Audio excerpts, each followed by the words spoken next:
But let's first finish our discussion of our negotiation exercise and finish our discussion on integrative negotiation.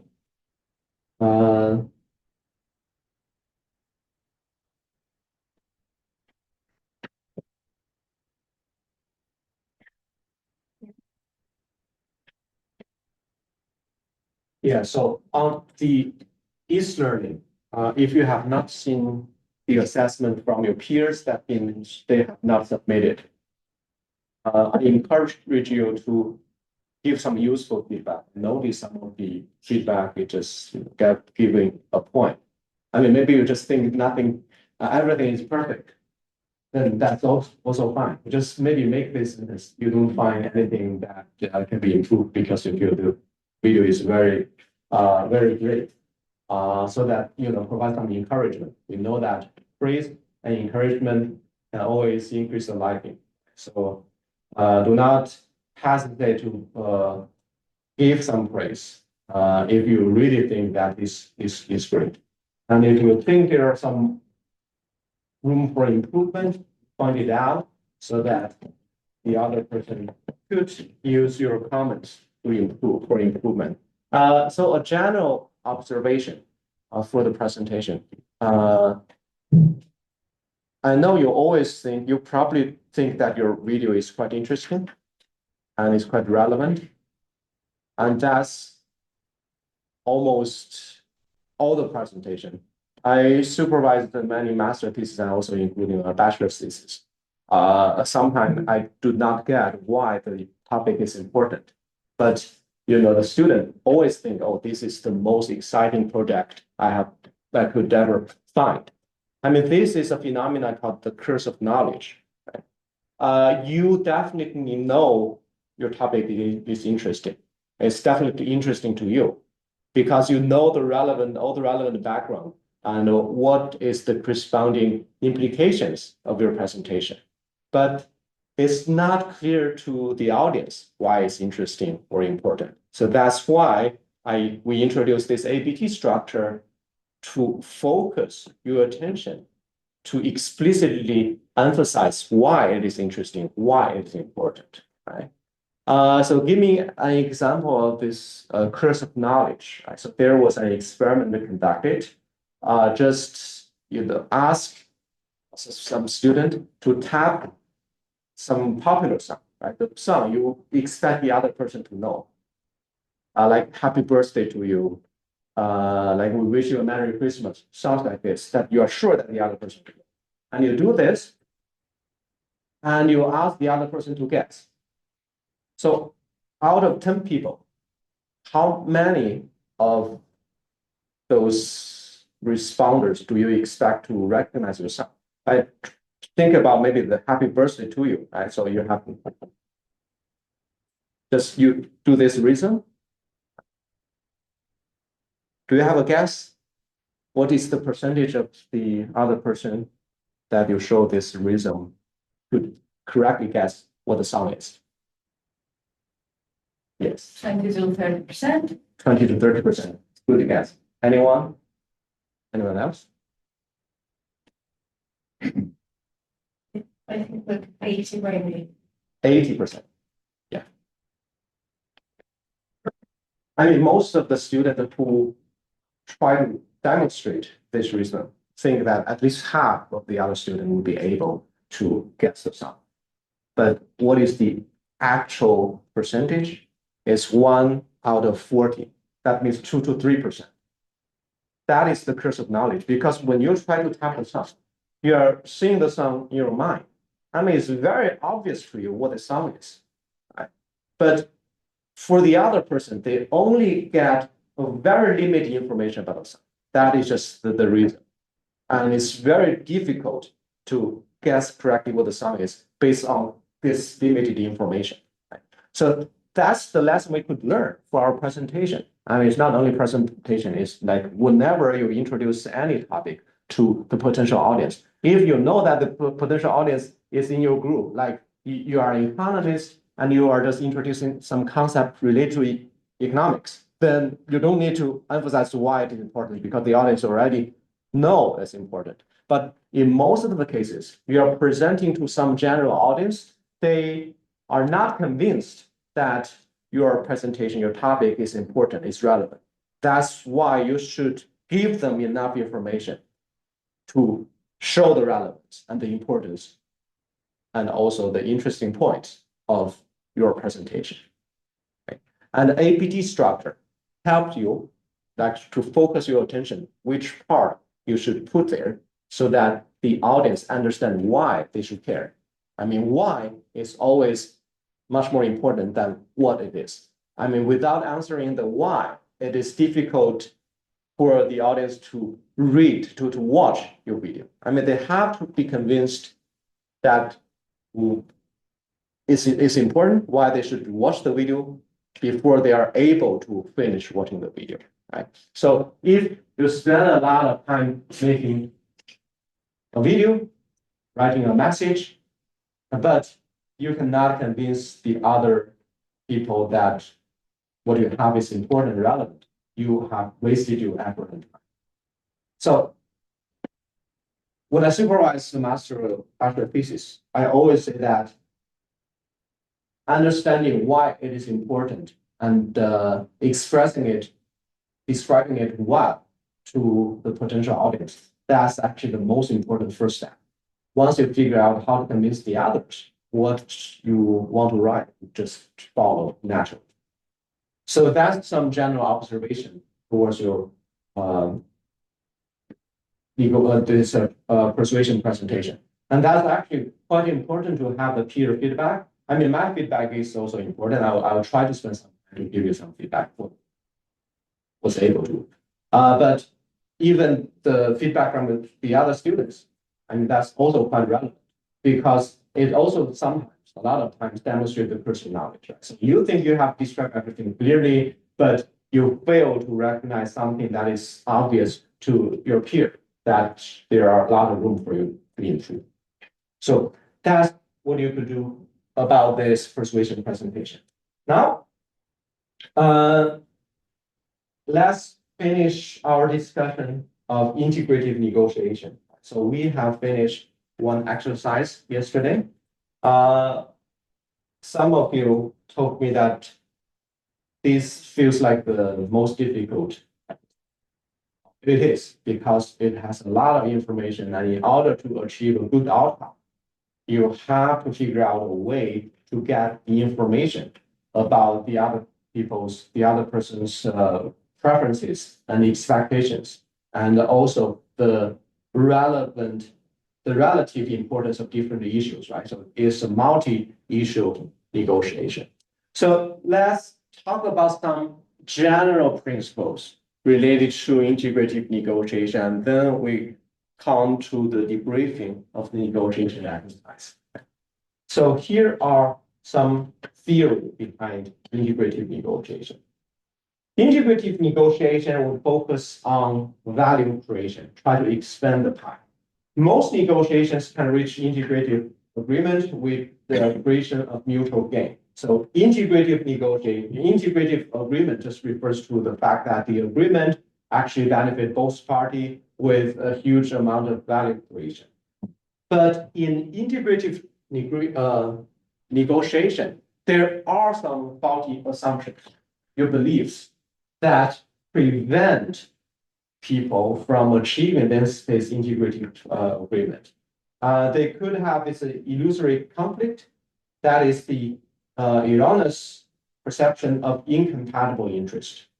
So when you came to the negotiation table with the other person of negotiation exercise 4, you realize that you have conflicting interests, different preferences. Right? But these differences, as we will explain later, could be opportunities for value creation. It's not necessarily bad. Most of the time, it's actually good because it's opportunity for value creation. And also, a related faulty assumption is just the fixed pie perception. The pie is not fixed. By exploring the other people's interests, you are able to expand the pie to create value. So integrative agreement are not compromised. So this is quite important thing to pay attention. Compromise does not signal win-win for both parties. We could recall what you have done for negotiation exercise 1. Both parties want the whole amount of the proofs for different purposes. I noticed that almost half of you actually decided to split the proof. But a key information in the negotiation exercise is that you need the whole amount of room to achieve your goal. So that is a compromise. You split the difference and you split the room, but neither party, by doing this, were able to achieve their goal because half of the room are not enough to make either the ingredients for the medicine or some treatment. So this is a compromise, but this compromise does not lead to a win-win situation. What you should do is try to explore the underlying interest. That is, you want different parts of the proof, and that is the opportunity for value creation. So here is a good analogy. Compromise is like you are trying to negotiate for 2 pairs of shoes. You have a pair of brown shoes, a pair of black shoes, and compromise is that each party would have 1 black shoe and 1 brown shoe. And you see that's the compromise, that's the splitting the difference, but it actually to the worst outcome, right? So even though you have different opinions, but compromise is not the way to go. Integrative legal agreement are not compromise. So now let's just introduce a quite important concept. This actually borrowed from economic, which is called Pareto efficient frontier.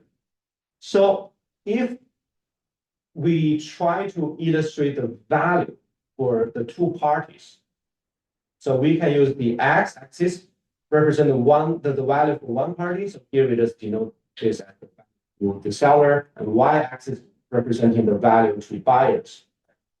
And this frontier, this line, the solid line, representing something you want to achieve. So the goal of integrative negotiation is to reach Pareto efficiency. And what do we mean by Pareto efficiency? So any point on this line here would represent a point that has achieved Pareto efficiency. And this line actually is called Pareto efficient frontier. Okay, what is the implication of this Pareto efficient frontier? And the definition for this frontier is the set of outcomes where all possible values are created. So another way to put this is neither party can be better off without hurting the other party. So in comparison, to understand this frontier, if you are achieving an outcome within the frontier, so that's not Pareto efficient because you could move towards the frontier so that both parties would prefer the point on the frontier rather than the point interior.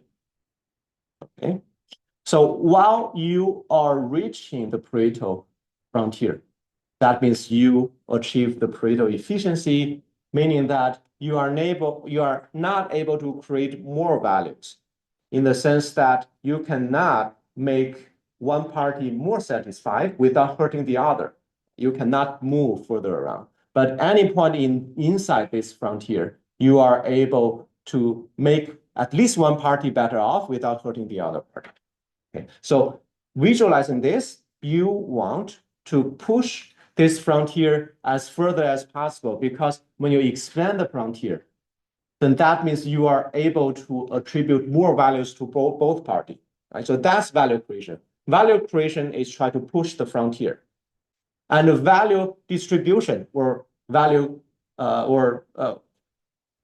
it's also called value appropriation. Your say claiming value is try to find a point on the Pareto frontier. Right? So here is the tactics attribute to distributive tactics. You try to find a point along the Pareto frontier, and creating value, the integrative tactics is trying to push this frontier as further as possible. So that is the concept of Pareto efficient frontier. It's quite surprising to notice that when we have negotiation exercise with the professional executives, they have abundant experience in a negotiation. Only 25% of them, less than 25% of them, would be able to reach the Pareto efficiency. And within this less than 25%, half of these were actually reached by chance. I mean, they didn't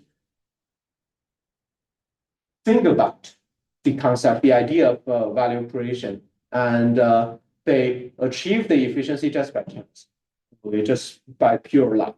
And that means only about 10% of the executives, they have this concept of value creation, and they are able to achieve the efficient outcome systematically. The other 90% of even the professional executives, they were not able to consistently reach this Pareto efficient frontier. So that's why it's actually quite important for us to have some exercise to understand this concept and have some practice we could rely on in order to achieve this Pareto efficient frontier. So let me give you an example of multi-issue negotiation. You can extend your perspective by including more dimensions or more issues into the negotiating table in order to create more value.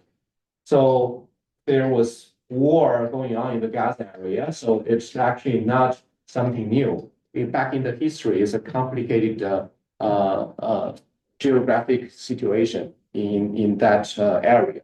So here is actually the case of Camp David, of course, that is related to that area.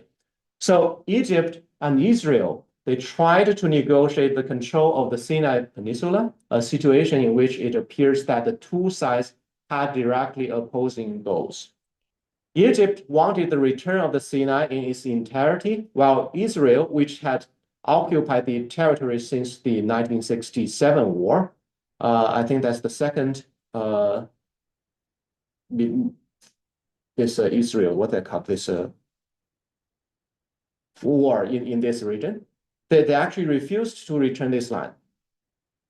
And now the leaders of these two countries, they actually went to the United States. This Camp David is actually one camp near Washington, D.C. I mean, the American leaders try to reconcile these two leaders from these two nations, try to help them to have some kind of agreement. Efforts at compromise failed. Neither side found the proposal of splitting the Sinai acceptable. So here, if you consider this as distributive negotiation, both parties want to claim the entire territory of Sinai. And I mean, it seems there's no compromise that could be achieved. Right? So again, we could get back to the principled negotiation. Instead of focusing on positions, on claims, on proposals, we try to understand the underlying interest behind the position, behind the proposal. So given the incompatible positions, resolution seems impossible, because if we look at this claim on the territory, on the land, for Egypt, they want 100% of the Sinai Peninsula. And for Israel, they also want 100%. Maybe they are willing to give up a little bit, not 100%, maybe at least 90%, 80%. And for Israel, it's the same thing. So here, this IR represent the estimate of Israel's reservation point, and ER represent the Egypt reservation point. And there's no way for this to overlap. So that means if you consider this as distributive negotiation, the bargaining zone is zero. So there's no way for them to reach a deal. And if you consider this as distributed negotiation, I mean, the suggestion based on what we have learned a couple of days ago is just walk away from the table because there's no opportunity for value creation. However, if you change your perspective and think about the underlying interest behind their claim, you could actually come up with some solution. So considering interest instead of stated position would reveal some positive arguments. The main concern of Israel is security from land or air attack because they experienced wars in this region by the neighboring countries twice. And what they want is not that the Sinai Island, they don't want a territory. What they want is that there's no military deployed there so that they feel the security. But on the other hand, Egypt would want this sovereignty over land that was part of Egypt for thousands of years. They do not want to give up the land. So now, if you understand the underlying interest, you'll probably see some opportunities to solve this issue. For Israel is the security. For Egypt is the sovereignty. And they can actually trade on these two issues to create value. And the eventual solution is just you broaden your perspective. So if you focus on the claiming of the land, you can only find a point along this straight line A and B. And there's no way you are able to find a point that is better than both parties' reservation value. But if you have some eventual solution that broaden your perspective, including these two issues, sovereignty and security together, you are able to find a point D, which is actually better than the reservation point for both parties. So the final agreement, Israel returns Sinai in exchange for a demilitarized zone and a new Israeli air base. So Israel decided to give the land, return the land to Egypt. But Egypt has to agree that they will not deploy any weapons, any military forces there. And also, Israel should be able to build a new air base so that Israel will feel secure. I mean, this reconciles the two issues together so that both parties are happy. So that is a great example of integrative agreement back from history. Integrative negotiation. So effective negotiators look for opportunities to create value by making trades across multiple issues. So when you have multiple issues, as what we have in negotiation exercise 4, you have tons of opportunity for trading issues for value creation. So it is important in multi-issue negotiation that you need to know the priority of the other party. If they value something more than you do, exchange it for something with a higher priority for yourself. And you should try to seize every opportunity to create value. So here is actually quite interesting, quite important observation. When the other party have different opinions, different preferences, or different expectations from you, do not try to convince the other party to have the same value. Instead, try to use this difference, leverage this difference for value creation. So for integrative negotiation, you should try to seize every opportunity to create value. If you leave the table without knowing their interests and priority, I think about the negotiation exercise 4. At the end of this negotiation, do you have a clear picture of the other party's priorities? If not, you probably have not been able to create all the values.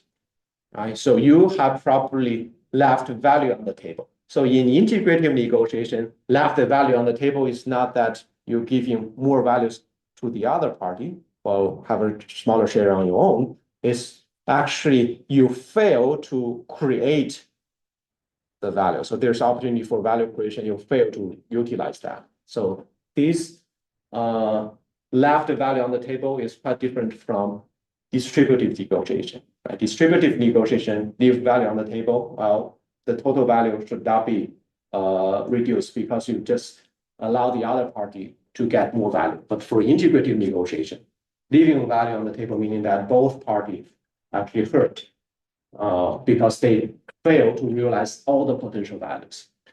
Now, here is how you could prepare for multi-issue negotiation. I mean, this may be helpful if I show this before your negotiation exercise 4. So in exercise 4, you have 5 issues in total.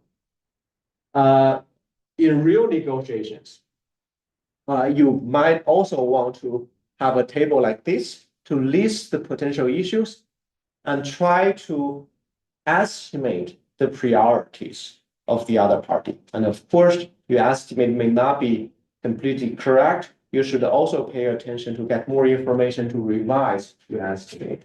So here are the steps for the preparation of multi-issue negotiation. You try to identify the issues to be negotiated. So here is the title is should be issues, not issued. Identify issues to be negotiated, and then indicate your position and underlying interest for each issue and rank the priority. Understand your own priority. And sometimes the beginning negotiator, they come to the table, they know they are interested in multiple issues, but they have not figured out a clear picture of the relevant priorities among different issues. I mean, that's a very big mistake, because if you have a clear picture on the relative priorities, you are not able to maximize the total value, at least not the value on your own. And then you should do the same thing towards the other party, assess the other party's position, interest, and priority. Right? And then indicate your bottom-up target and reservation point, assess the other party's bottom-up and reservation point. Now, that's what you should do before the negotiation, and also get prepared to adjust this assessment, the table that you have made on the other during the negotiation. So when you get more information, you might want to make some adjustment. Now, we know that there are multiple issues in the negotiation. How can we, based on these multiple issues, discover integrative agreement? And the first is the caveat that you have learned from the first lesson related to negotiation: separate positions from interests. Focus on interests, not positions. And also build trust and share information about interest and priority. Ask questions. It's quite important to ask questions. Ask questions about interest and priority. And then negotiate multiple issues simultaneously. Do not try to negotiate one issue by one issue. So do not separate the issues, because integrated agreement have to have the fit-up between issues. If you focus on each issues individually, it's very unlikely for you to achieve integrated agreement. And also make multiple equivalent simultaneous offer. This is called methods.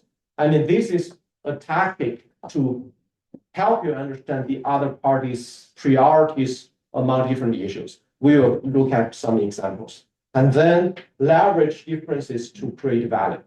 Again, we will use a contingent contract. Contingent contract is a quite important concept. We know that it can be used for detecting lies and also try to protect yourself from the consequences of lying. And also it can be used to leverage the differences in preferences to create value, as we will see later. So let's discuss first these methods, make multiple equivalent simultaneous offers. So this means you should have the proposals of equal value to yourself. And you have 2 proposals, for example, and these 2 are equally good to you. And you ask the other party, which one do they prefer? And from their choice, you have a better understanding of their preference, of their interest. So these methods would make it easier to find out integrated solution and also make the other party more satisfied because you are giving the other party some options that respect their autonomy. I mean, they will feel respected, good feeling, but at the same time, it's easier for you to find the integrated agreement because you are able to get more information about the other party's interests. So here is just one example. It's good to know that you have flexibility on when the service begins and that you are interested in the premium service. We have different ways to price the service. Option 1 and option 2 should of the same value towards you. And by offering these two options, you are able to figure out which dimension, which issue the other party would place a higher priority. So option 1 service begin in July. You have this 650,000 without the premium service and 700,000 with the premium service. That means to have the premium service, you need to pay this extra 50,000. And then option 2 service begin in March. You have 635,000 without the premium and 680,000 with the premium service, right? So here you see this time is one issue. If they are willing to pay more for the premium service, like in the option 1, I mean, you see that they value this premium service and also compared to the corresponding delivery, the service beginning time. So that's one example of matching. Propose 2 options that are equivalent to you. You do not have preference to among these 2, and asking the other person which one they prefer. That would reveal some key information about their preferences. And now, how to deal with differences? Differences are inevitable in negotiation, and we also mentioned that negotiation is just a joint decision-making process to reconcile this conflicting interests, right? So you will definitely experience differences. What if the other party have different preferences or views? So you do not try to convince the other party to think like you, because you should try to leverage those differences. Differences provide opportunities for trade. Here is one classic example in economics. So you have different preferences, and that means by trading, you can actually create value. You like apples, and the other like oranges. You don't need to convince the other party to like apple. You trade with them, and that would actually make both of you better off. Right? So the differences in preferences is one important source of value creation. I mean, to make this example more concrete, suppose we have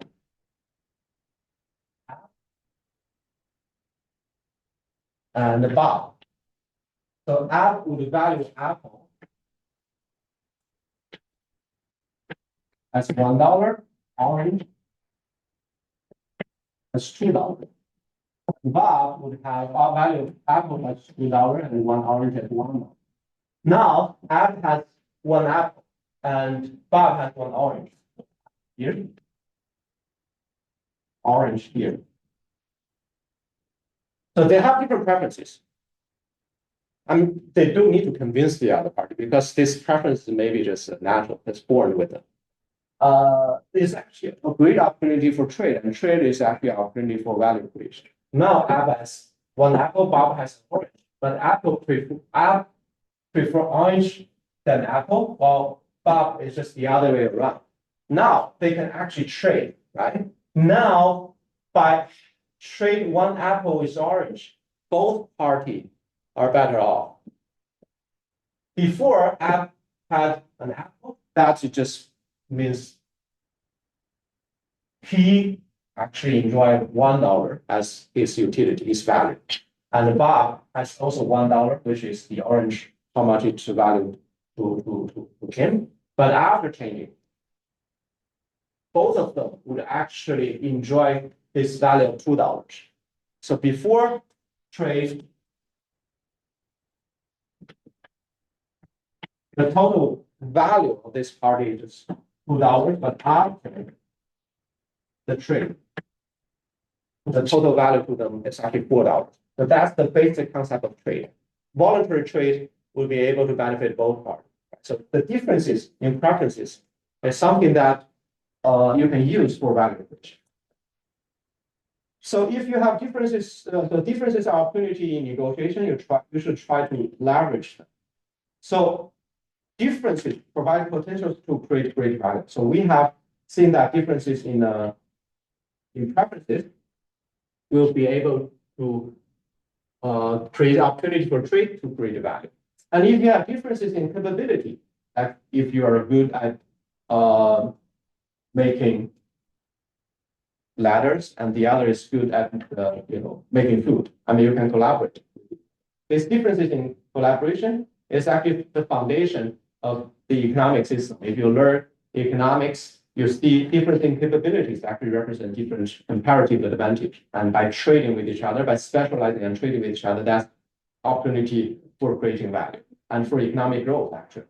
And differences in valuation, you can start to trade with each other, right? So this is difference in preferences and in valuation.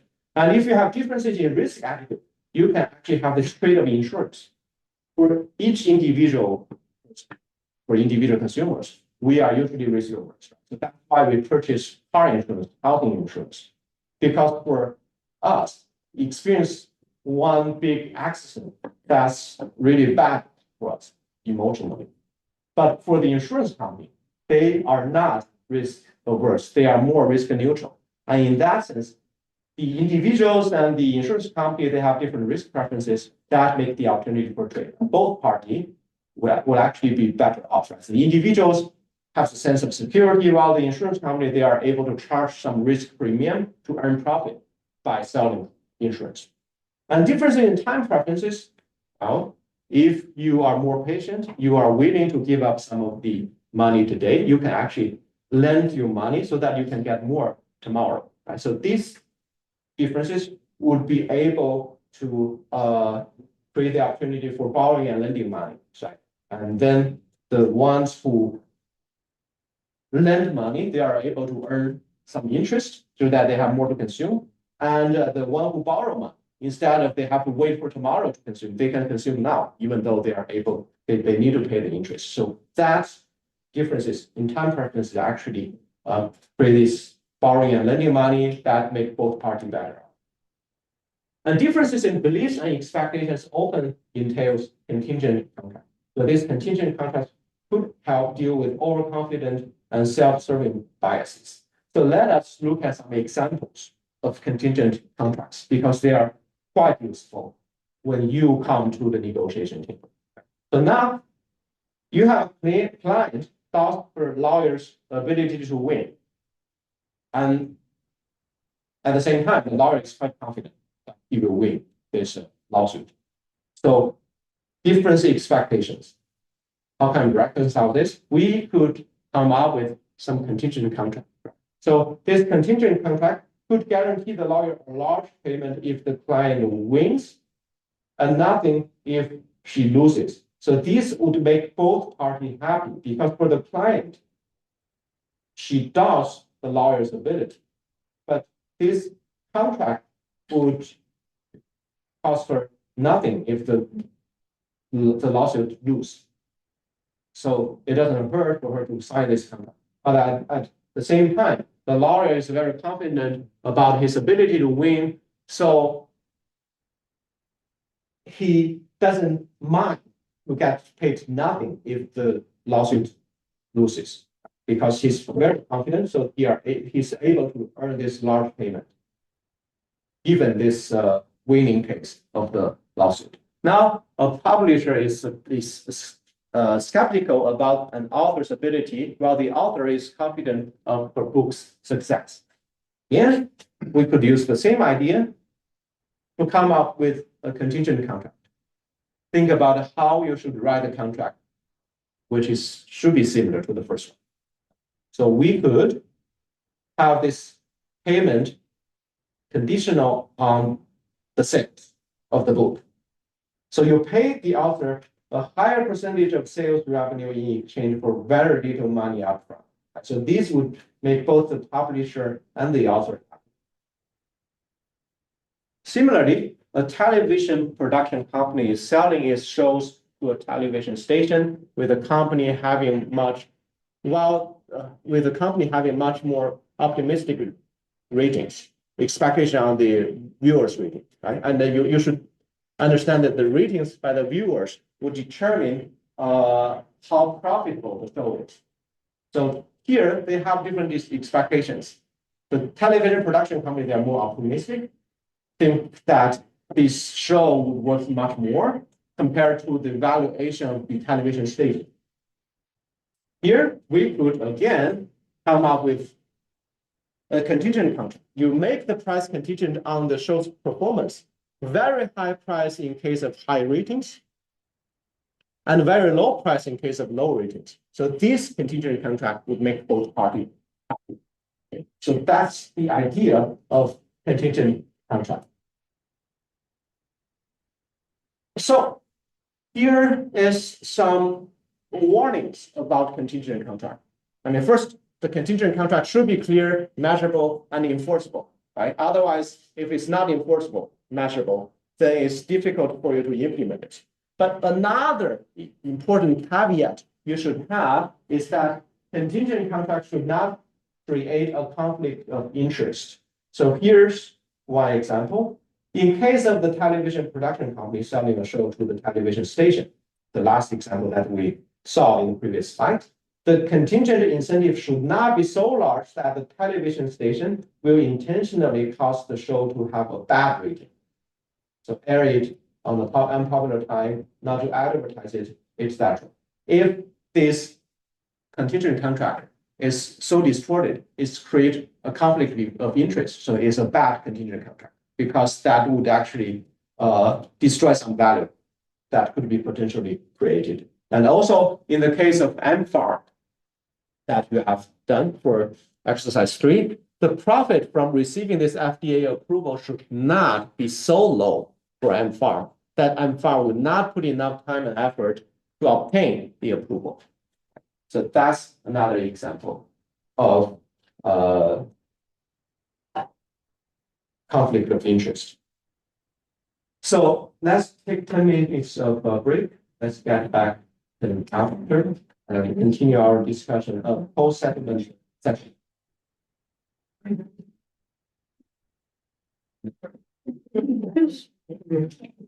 Started reading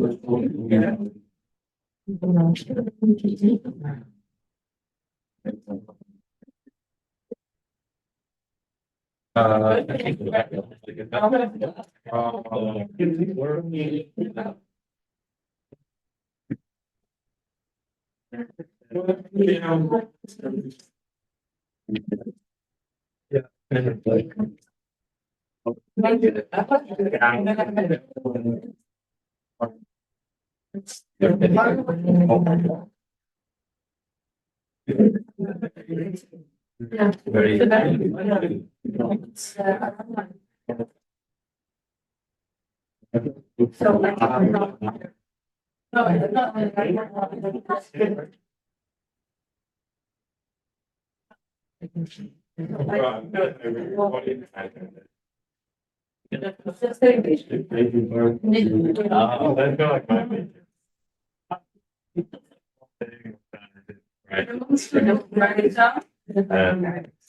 But I need to actually working on streamlining this as I was doing it with yeah, and I think I have more. Yeah, you can do this. Yeah, but yeah, you kind of customize it. Yeah, I know. You know, and then I just okay, I need to edit. I should edit. I yeah, like I said, it's quite why. Because I don't know it's including correlation. Why I'm I mean, that shouldn't be the whole cover letter about it's more like I would usually want to I would like to- out of that. I've never. Yeah. Oh, yeah. Well,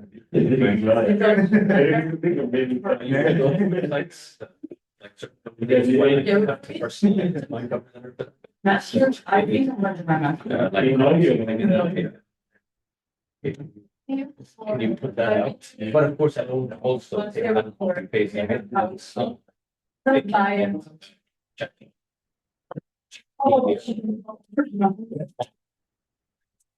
Bye. And a bit of, you know. I think it's streamlined. Yeah. It's like,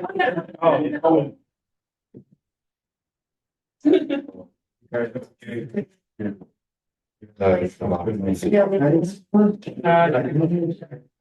You don't even want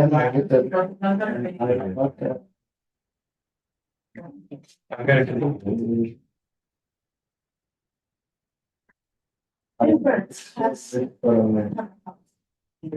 Yeah, my dad is free. I'm wondering about the.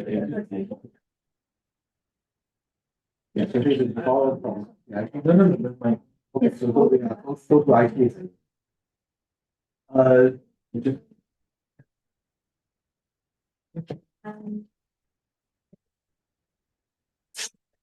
Dad. I can see it, right? Good work.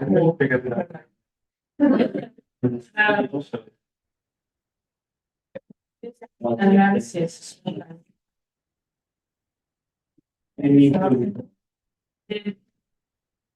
Business informatics. And then the management. Yeah. So talking to the ABT structure for the video that I sent on the night, I'm sorry about that. So. But I might, if you give me the opportunity to share the video that we have, I might share it and. Okay. The time was not,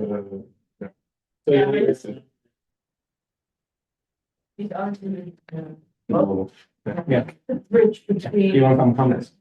Yes. Okay, good. Yeah, if I have time, then I'll maybe in the class, otherwise I will just write the comments. Sure, yeah, okay, all right, thank you. Say again. We have worked all these companies. Yeah.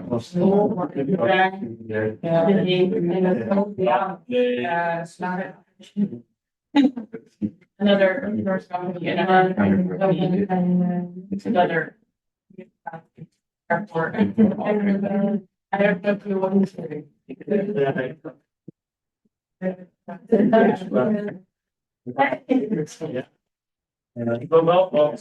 Review. Yeah. It's shopping.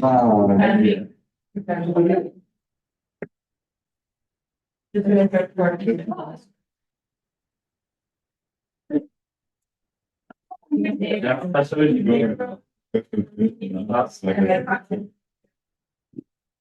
So you mentioned that. No, actually.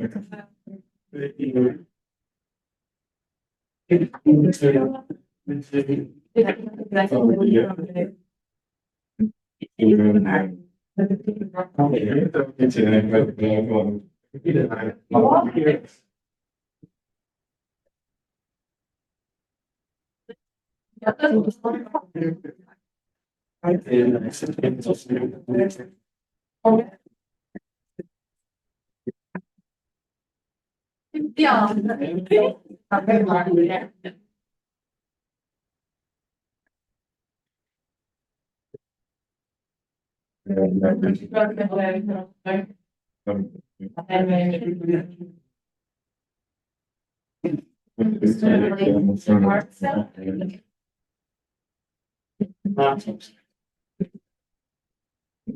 It's bad.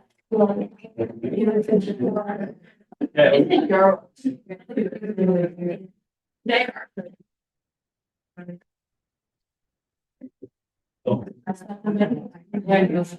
are.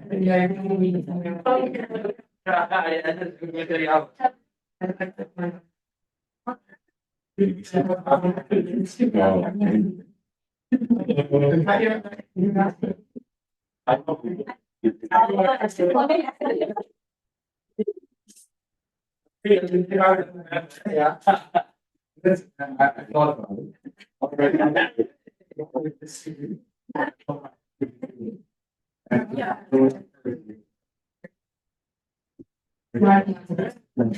Yeah. Yeah. Yeah.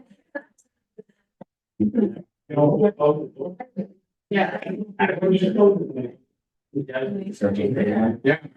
This. Yeah, they offer those.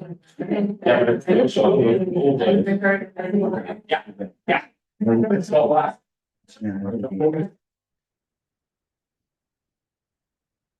Yeah.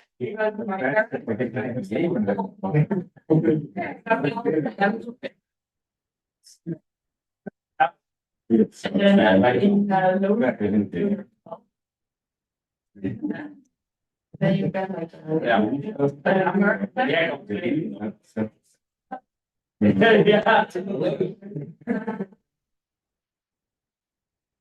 They made them go to the.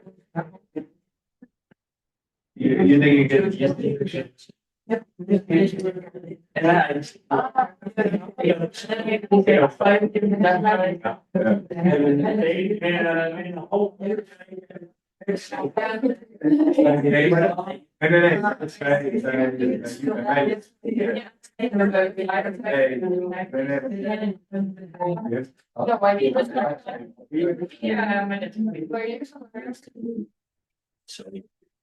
Hey. And then my mom was.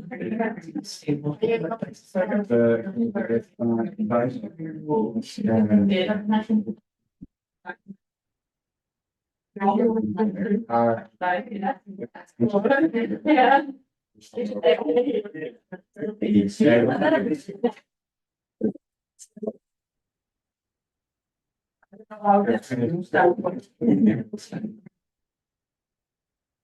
Okay, so the last tactic that we could use for integrative agreement is to use this PSS, the post-settlement settlements.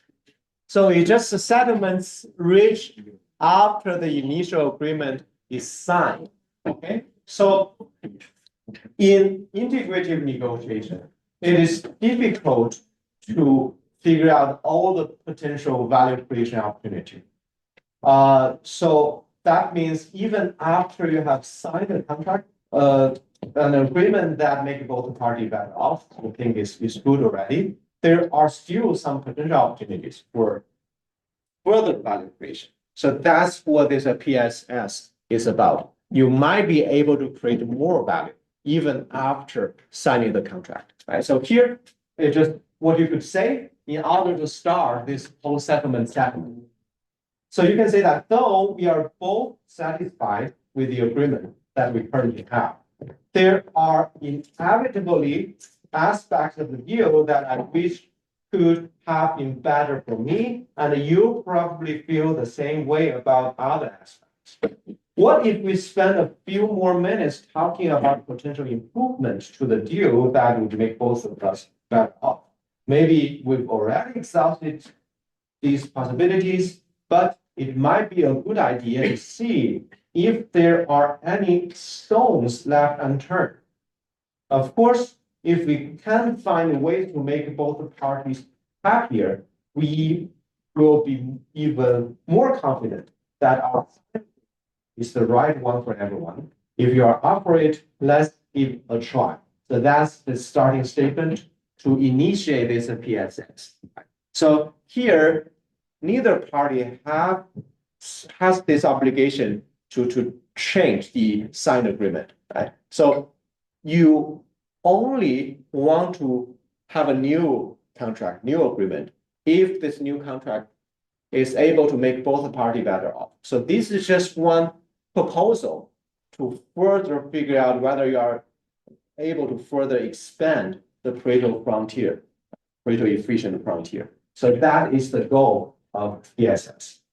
And so this is probably especially useful if you it was very easy for you to sign to figure out one agreement that makes both parties better off. If you have not spent enough time, maybe there are potential opportunities very likely to be there for you to create. So here are some formal steps for PSS. So you start by acknowledging the progress that was already made in reaching the initial agreement. And then suggest that there are aspects of the deal that you wish could be improved, but acknowledge that they probably feel similarly. And then suggest that you may have already conceded everything that you can afford, but you are also willing to try to think outside the box if that will help the other party. And also then state that it is important for both of you to realize that you are not looking for a new agreement, but for an improved agreement that both parties prefer to the current agreement. So that is the idea, yes. So here is a flow chart for the decision-making model of integrative negotiation. So you can start with resource assessments. That's part of the preparation for the negotiation. And also you can adjust this assessment here in the negotiation when you get more information from the other party. And also you have the assessment differences. And then based on the resources that both parties have and also the differences of these two parties, you can construct offers and trade-offs. If this current offer is current bad terms, both agree, then you implement the agreement. If both parties agree that this is a good agreement, about the agreement, you implement the agreement, you even sign the contract. But after this initial agreement, you go to this post-settlement to see whether you are able to have a better evaluation of the preferences, to figure out the potential opportunities for further value creation, to figure out a better deal. If this term is not acceptable, of course, it will go back to do the same thing. If these terms are not acceptable by either party after several rounds of this decision-making process of this negotiation, you might get into an impasse. That probably an indicator that there's no potential value creation opportunity. The bargaining zone is 0.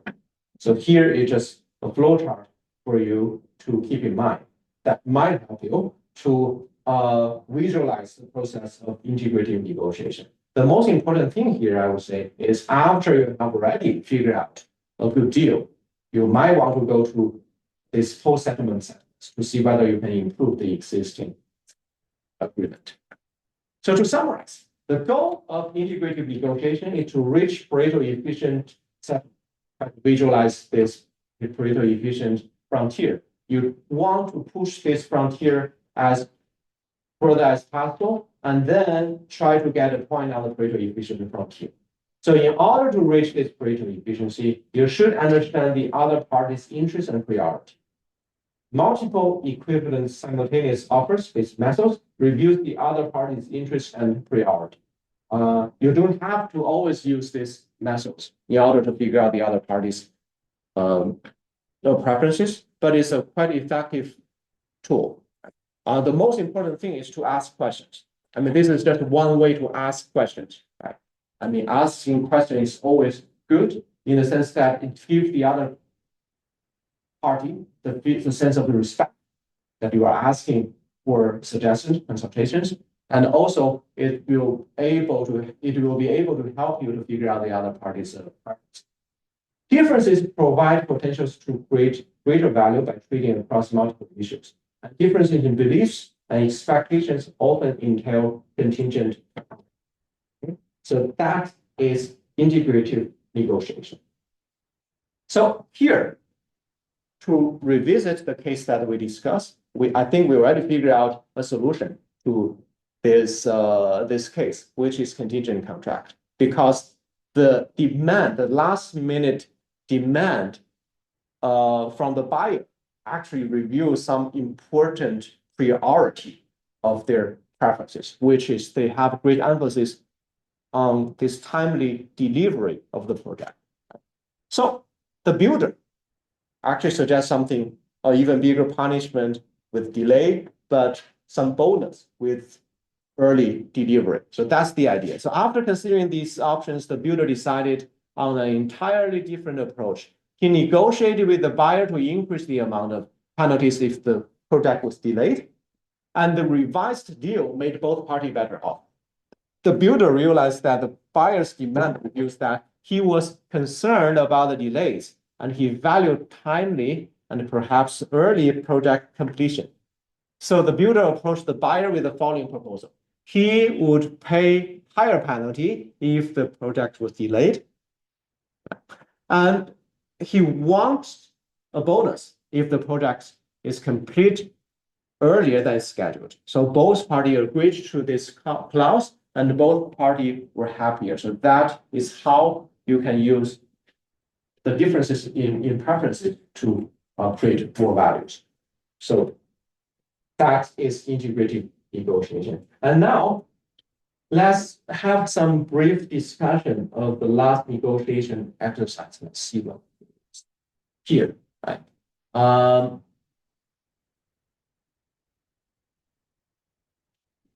Let's see. This slides for this debriefing is already shown here. So what is your general feeling towards this last negotiation? Do you think you have more or less achieved this greater efficient outcome? No? Yes. I think that it was not that hard to realize that the preferences were almost reversed one partner to another. Yeah. It made me easier to actually realize how we could expand the pool of realizations. Yeah. This was the main point. Do you remember the points that you earned for each party? Yeah, so 75 each. 75 each. Yeah. Good. That was Yeah. the hard part to resolve this person. Okay. So that means you actually have a better deal, as we'll discuss why you actually have a better deal compared to the other. I mean, 75, do you think that's a fair outcome? I don't think it's totally fair, just because, as I understood, that bet has a minimum of 75 points, and Tracy had the minimum of 50 points. Yeah. So it's kind of in percentage.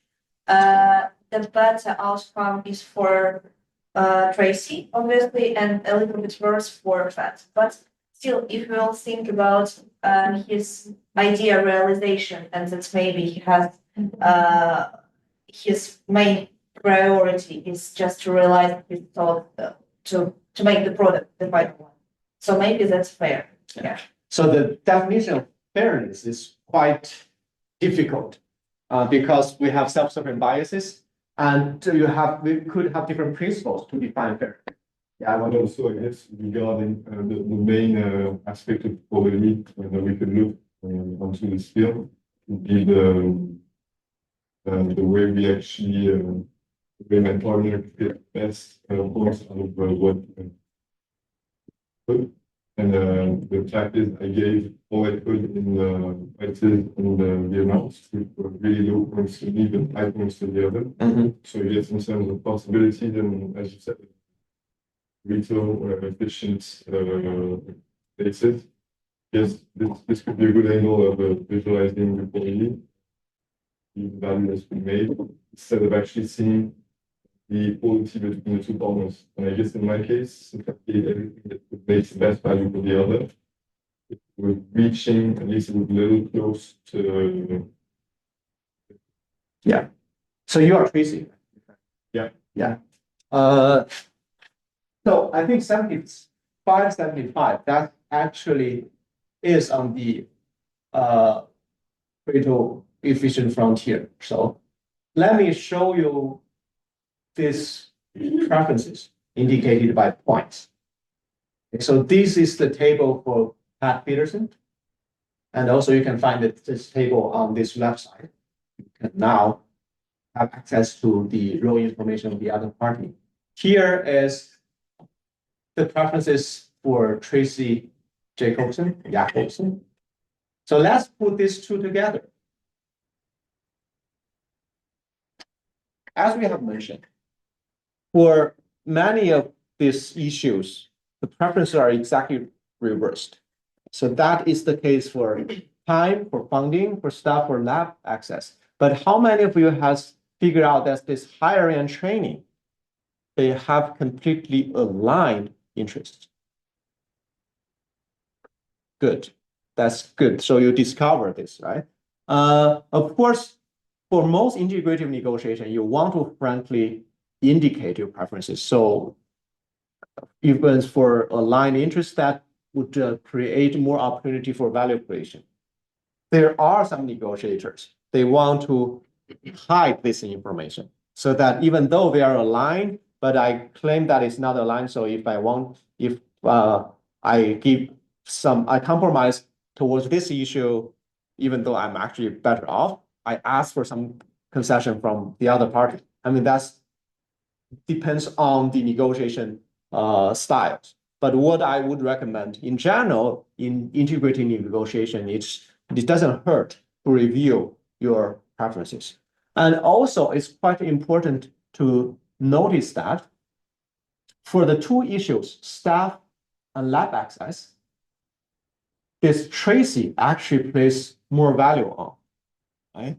Well, for timing and funding, Pat Peterson actually has more value. So that means in order for a better value creation, Tracy should give up some of these points in timing and funding in exchange for higher points on the staff and lab access. So let's just put all the possible points this as a scatter plot. So here are all the potential outcomes that you are able to achieve, right?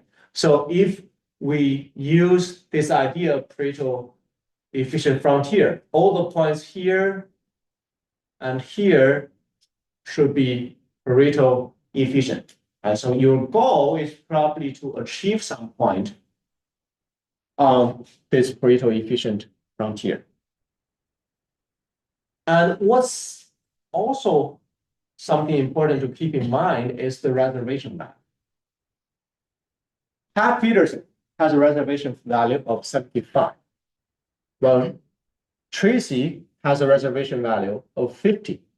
So that means any value below your reservation point, you should not accept. You can just prefer no deal compared to a point here, right? So this is actually the point, is the minimum points that both parties are willing to accept. And what your goal is to reach some point here. Okay, now think about whether you have done well to achieve some points here. Okay, so let me show you the outcome of your negotiation, which is here. These are summary of all the groups, but for group one, there are two reporting. I don't know which one is correct. Yes, since our group, we made a mistake in completion and we didn't add 20 points. Okay, so Yeah. that's good. If it's 46, that indicates it's actually a deal worse than the reservation value. So 75, 75, that's good. So 76, 71. I mean, these are all above this reservation point. That means none of you made any mistakes by understand the situation. Right? So for that point, it's good. So which outcome do you think is the best? I mean, best is a difficult term here because it determined on your perspective.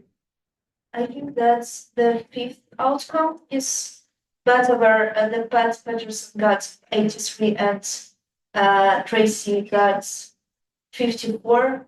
I think it can be a little bit more equal in percentage points. Like, Okay. yeah. So here, your perspective is like the so-called negotiator surplus. The negotiator surplus is just the value get in addition to your reservation. But that's one perspective. Yes. Well, the usual way we these results to evaluate them is the social surplus, the total surplus. And you see, since the goals of Pat and Tracy are not totally incompatible, the best objective situation would be a situation where both of them, when the preferences of the petition have the amount of point, the highest total situation. I get here it's maybe I didn't consider all of them, but maybe it's 75, 75. Yes. That's another perspective. So there's no right or wrong. So that's something that you talk about in politics or political science. So that's the trade-off between efficiency and equity. So if you encourage the total value creation, I mean, that's emphasis on this efficiency of the society. But at the same time, you also know equal distribution of the value is also something that you want to pay attention to. So fairness is another concern. So it's difficult for us to determine which one is best, but that's why Pareto efficient frontier, it does not incorporate some normative judgment. It just says that any points on this frontier would be your goal. It's actually better than any point inside this frontier. So your goal is probably to reach some point there, but which one is actually better than the other? That's an empirical question. That's a normative question. I mean, that would need to be based on some philosophical discussion. But I would consider here, most of you have been achieving the corresponding Pareto efficient outcome. Of course, those ones who are not able to reach any deal, that is 75, 50, is inside the frontier. You could actually be able to improve the value, but it's still better than reaching a deal that is worse than this reservation point. So that's something important to notice. But in general, I should congratulate upon your performance in this exercise.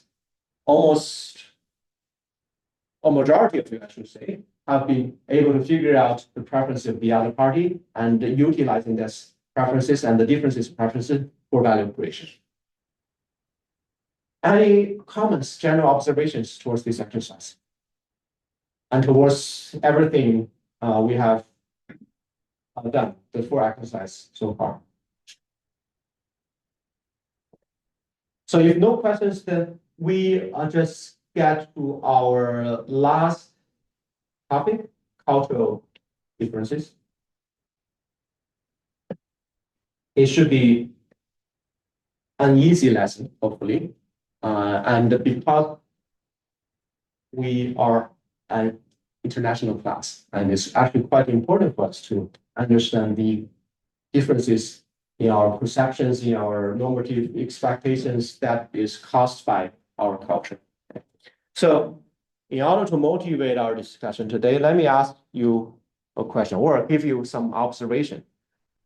So in a lot of the Chinese IT companies, they have the so-called nickname culture.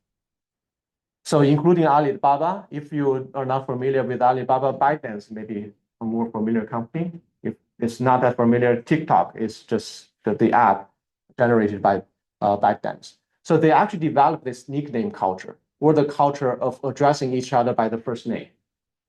Why is that the case? Just keep the question in mind. So calling each other by first name in China is not common, especially when you talk to your superintendent, to your boss.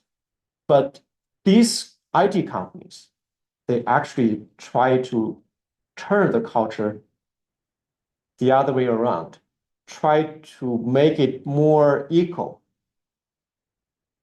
What is the motivation behind this cooperative culture or organizational culture? You see, this cooperative culture is actually a divergence from the national culture in China. Right? Something for you to think about. Now, I will have some interesting cultural phenomena to share with you to inspire your thinking towards these cultural differences. You know, Sweden and Denmark, they are both Scandinavian countries. You could say that they have very similar culture, but in some nuanced aspect, there are subtle but important differences, which you can see from the attitudes of the government towards COVID. Both Scandinavian countries, Sweden and Denmark, actually have total division. Danes had a total COVID lockdown, while Swedes chose herd immunity. So by June 2020, Sweden had 4,400. Denmark has only 571, and Norway 236. Of course, Sweden is a much larger country, has a much larger population, but even consider the corresponding population, this death per capita is significantly higher compared to Denmark. And you know, in June 2020, that's after the first round of lockdown in Denmark. Denmark already said that we do not have border control. You can travel freely towards other countries except Sweden, because they think Sweden is just quite dangerous because what they have done during COVID is herd immunity. And the Danish Prime Minister Mette Frederiksen even commented that Sweden and Denmark are different places. What are the underlying differences? Swiss, they focus on tolerance and avoid direct conflict, while Danes favor information sharing, mutual trust, and joint problem solving. So one interesting observation is that I visited Sweden earlier this year, and I talked to my friends. She actually mentioned that this visit was very different than 8 years ago, because 8 years ago, when she went there, it's just purely Swiss white people, very tall. And now we went there together, we noticed that there are a lot of non-white people, these immigrants and refugees from other countries pouring into Sweden. But it's very dramatic difference compared to this immigrant policies in Denmark and Sweden. Sweden are actually quite open because they think they should be tolerant and caring towards people from other countries. So they welcome refugees. There's almost no limit. In comparison, Denmark has been very conservative in that sense. And of course, there are issues. It's very difficult to judge which policy is correct or wrong. Because now in Sweden, even though it's more tolerant, but the security is the crime rate soared in recent years. So Denmark has this philosophy that I should take care of ourselves first. And when we have additional time and energy, we show our generosity to others. But Sweden is more tolerant and more generous. So that can be reflected back in their political policy towards the refugee. And now let's talk about some of the Asian culture. In a Japanese company, so you should always knock on the office door 3 times. Why is this the case? Because knocking twice is associated with checking to see if the toilet is vacant. So if you knock it twice, I mean, people inside the office will get offended. So that's quite an interesting observation that will be very difficult for you to know without really getting into the culture. And also in many East Asian cultures, use both hands to offer and receive documents to show respect. So this is very common. So in China, Korea, Japanese, I don't know, in Taiwan, you do the same thing. And so if you hand some documents, especially to your boss, to elder people, you should do this, right? Instead of this. This means you're so casual, you're just demonstrating some disrespect. But this demonstrates you are respecting the status. I guess in Malaysia, even in the Chinese community, this is not an issue at all. You never do, yeah. So it's because you can see that Malaysia is a very multicultural country, even though there are a large amount of Chinese community. So the culture are quite different from many in China. I guess in Taiwan, it's also have some topics, right? In the young generation, it's gradually fade off.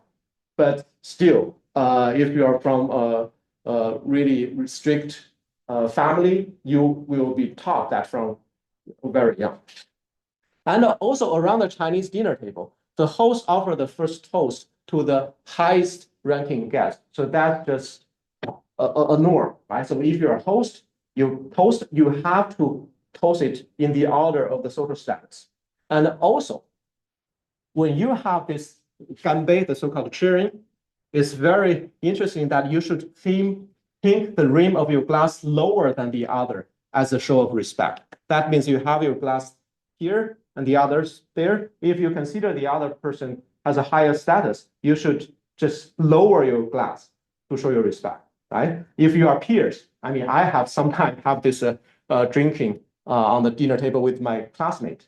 I sometimes they actually want to show the respect because I'm the guest, and sometimes you just lower this glass all the way down to the table so that to show that you have the respect towards the others, right? So that's a quite interesting observation. And here I show a tiger. I mean, when I see this tiger, it's very easy for me to say that it's actually definitely drawn by Chinese. You can, of course, tell by the clothes, but even without the clothes, looking at the hat, it's a Chinese tiger. Can any of the Chinese, we have two Chinese, and also, I don't know whether in Taiwan is also have the same thing. Anyone could comment on this? Yes. As a one. Yeah, it's just quite interesting, right? So, do you have similar things in Malaysia?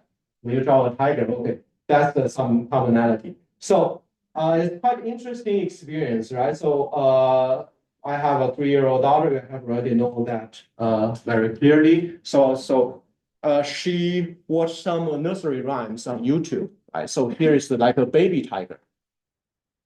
When I saw this, right, even though all the nursery rhymes are in English, but when I saw this tiger, I definitely sure that it's definitely a Chinese tiger. The company must be a Chinese company. And I Googled it's definitely true. Why? It's because of this mark. It's actually a Chinese character called king. In China, from very young, we were told by our parents that tigers are the king of the animals, right? So because on their forehead, they have the character Wang. So this represents is the Chinese character king, right?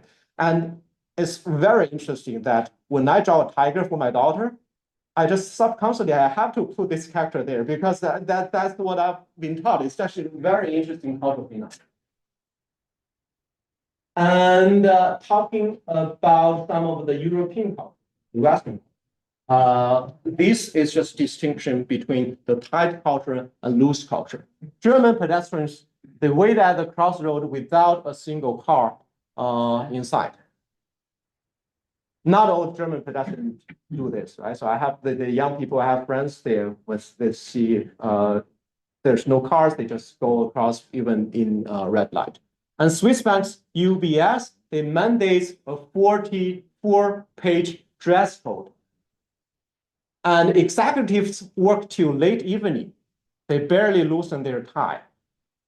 So they have to dress very formally. And this would be a very dramatic contract compared to Silicon Valley. In Silicon Valley, especially the IT companies, they have the T-shirted employees and they might be playing a game of ping pong at work in the mid-afternoon. So these very dramatic contrasts towards different culture, right? And talking about Malaysia, Malaysia is a very loose culture.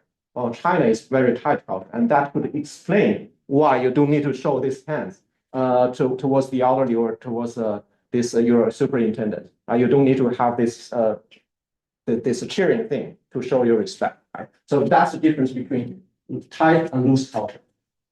So it's also quite important for you to know that people with greater multicultural experience, they traveled or interacted with people from different cultural experience extensively, they tend to be more creative. So you guys here, actually by joining this international summer school and meeting people from different cultures, that make you more creative.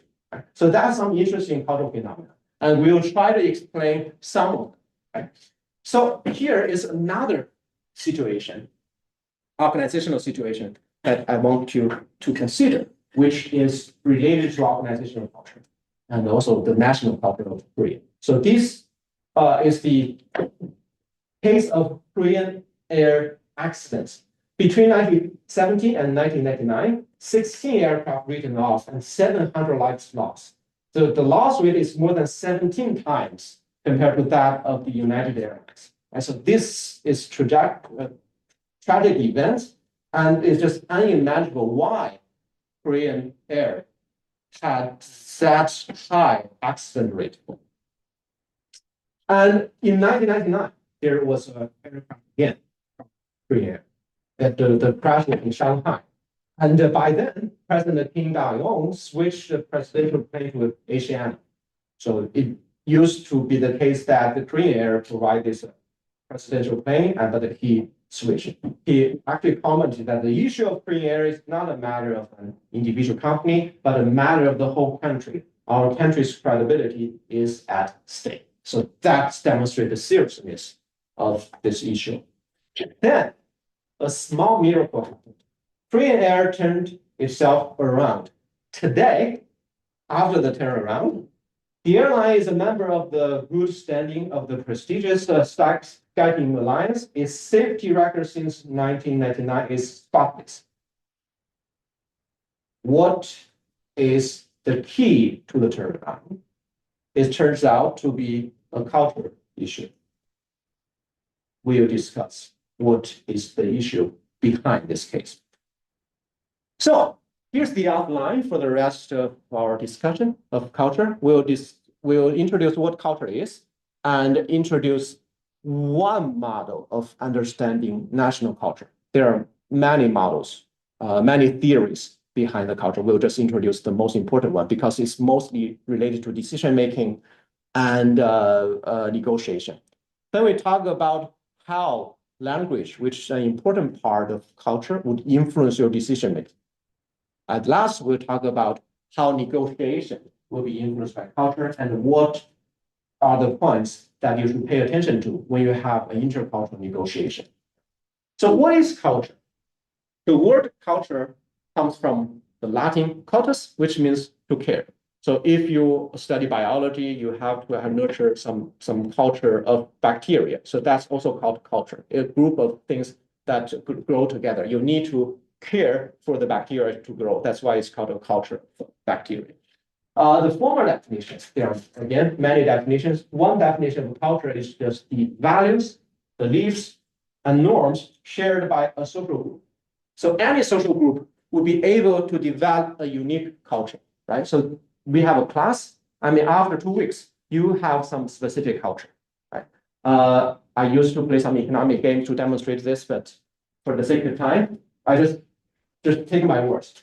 Each individual group will be able to develop some unique culture, right?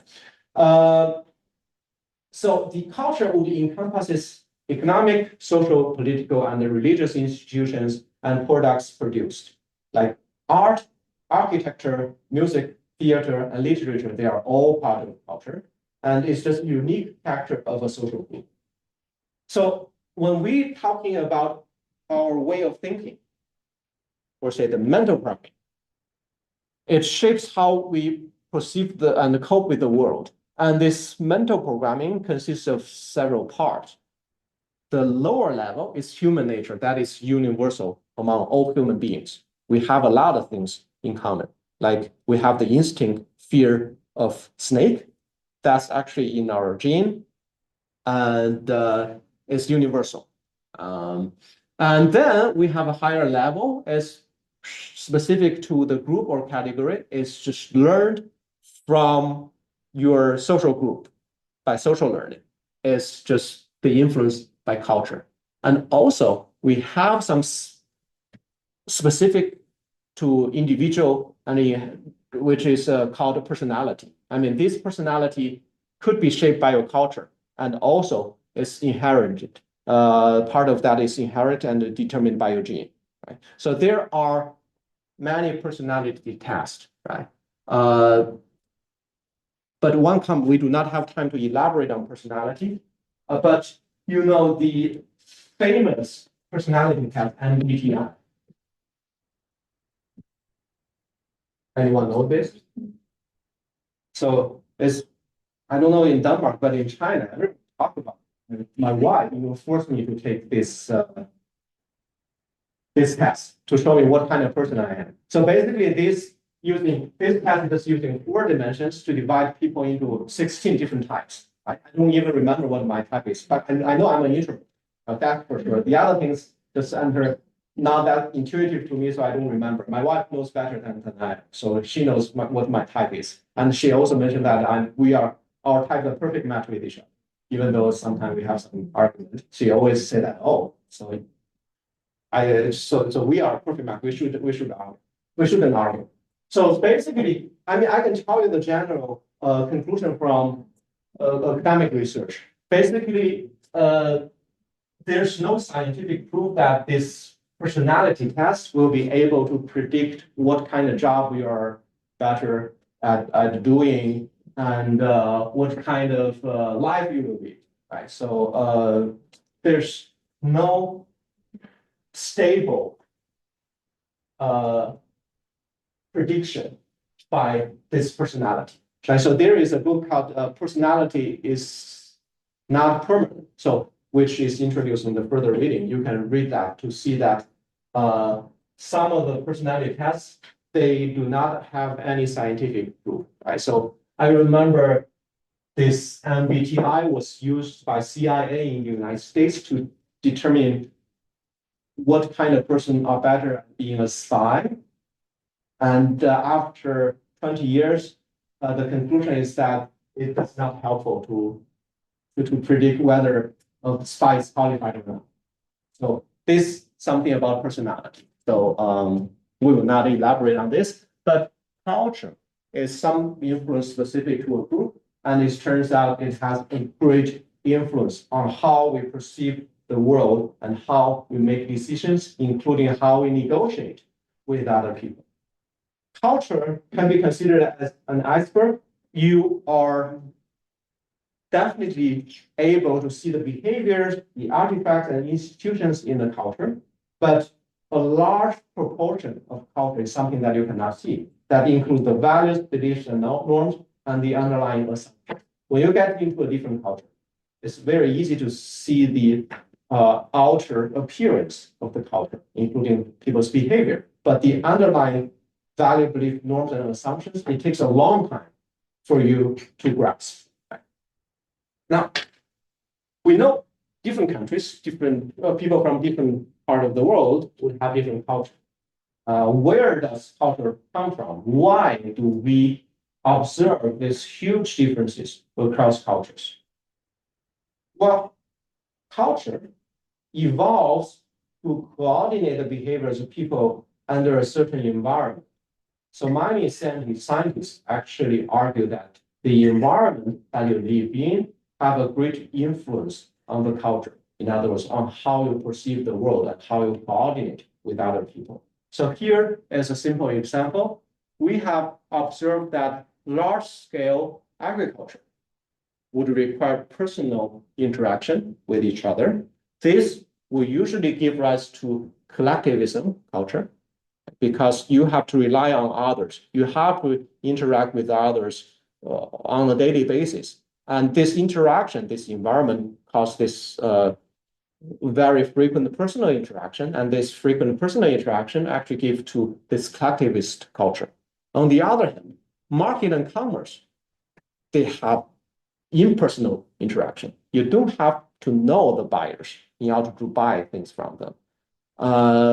You don't have to know the sellers. You don't have to know the sellers in order to buy things from them. You don't have to know sellers to sell your products. So this impersonal interaction actually give rise to individualist culture, right? So that's how the environment will be able to influence how we deal with the world and the culture we have. Culture can also shape the social environment, strengthening the existing culture. When you have this collectivist culture, then one feature of collectivist culture is this low trust in strangers. You have high trust, but only towards people you know.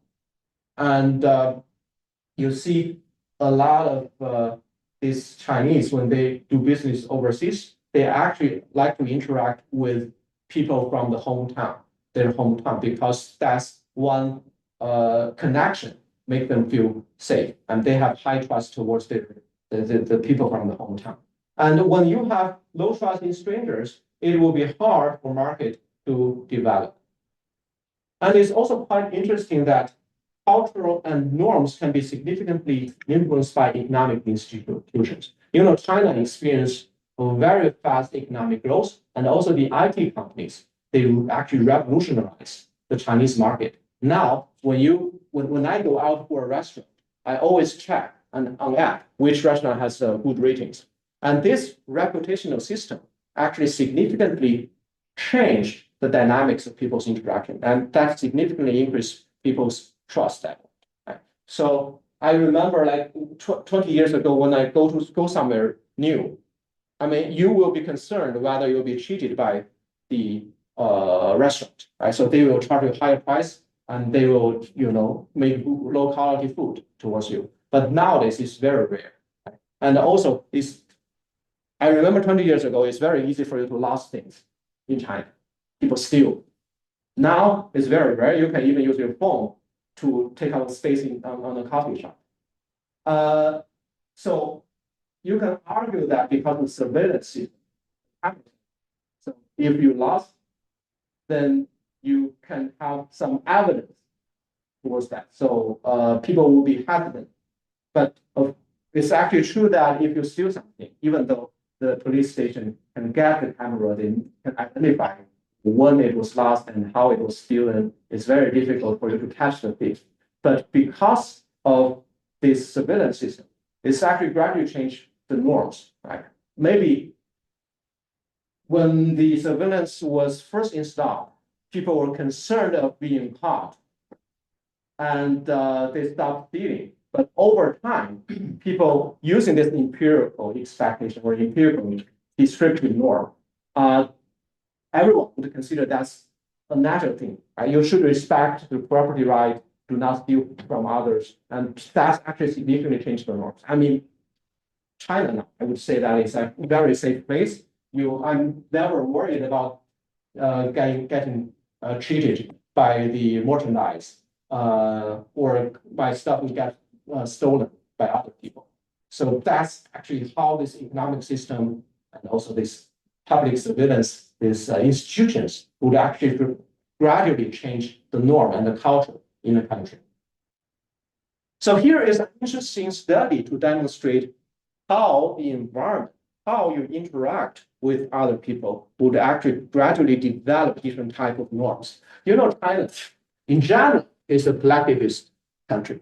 Right? So different parts of it would actually demonstrate a very different kinds of behavior.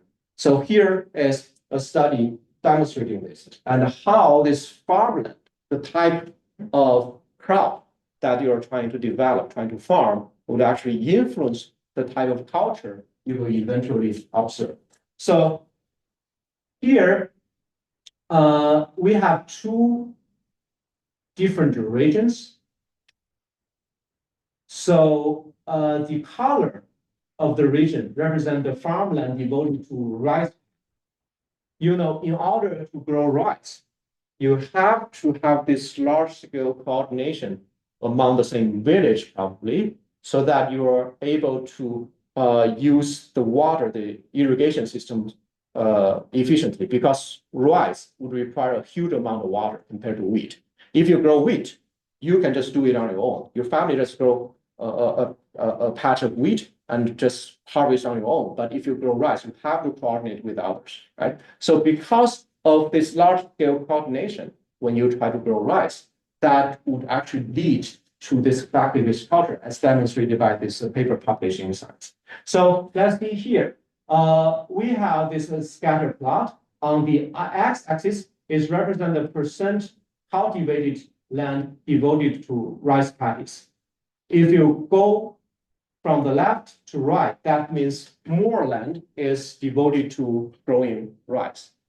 And because of the way you need to coordinate to grow rice, that is more likely to lead to more collectivist culture.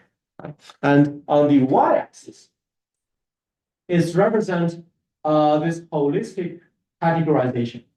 I mean, holistic categorization is a very interesting phenomenon. So let me just give you one example. Suppose I give you three objects, and you ask the kids to group them together. You have a monkey. You have banana. And you have people from the individualist, they will group monkey and cat together because they fall into the same category. Well, people from collectivist culture, like in China, Korea, they are more likely to group monkey and together on the banana, because in collectivist culture, you are trained to pay more attention to the relationships between different objects, between different things. While in individualist culture, you're more likely to focus on the categorization.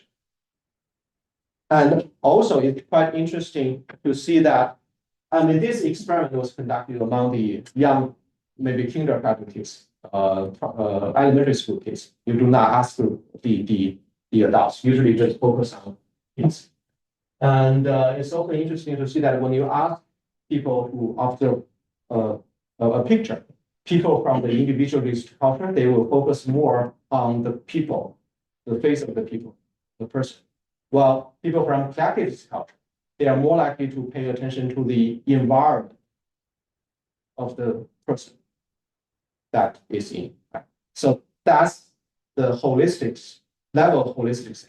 How much you pay attention to the environment, to the connection between things. So if you pay more attention to the connection to the environment, then you have more holistic thinking. So as we can see here, if you look at this scatter plot, you probably see this positive trend, this positive correlation. As the percentage cultivated land devoted to rice paddies increase, people would have more holistic thinking, a demonstration of collectivist culture. Another interesting observation is the size of the circle. The size of a circle represents the divorce per 1,000 marriages. You know, in Western cultures, when you want to divorce, of course, you just divorce. I mean, that's the issue between you and your partner. But in collectivist culture, divorce is a thing of the family, right? So you cannot just divorce your partner when you want to, because that would get some humiliation towards the whole family. You have to have the agreement of the whole family in order to get a divorce. So the size of the circle represents the divorce per 1,000 marriage. That means when you get into a more collectivist culture, the divorce rate will be likely lower because it's more difficult for people to get a divorce. And that's more or less what you can observe, right? As you move towards the northeast of this figure, you see that the size would actually smaller. Right? It's not a perfect correlation, but we can observe that. That also demonstrates the case that the land devoted to rice growing is related to collectivist culture, which represented by holistic thinking, and the divorce rate. So let's take 10 minutes of break, and then we'll come back to our discussion of national culture.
Oh, yes, facts.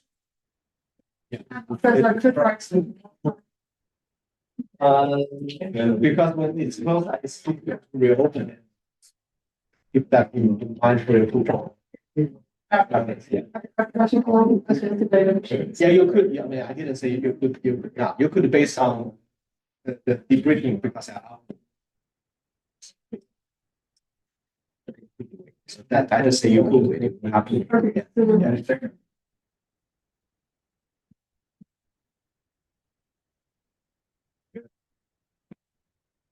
Yeah, very long work. No.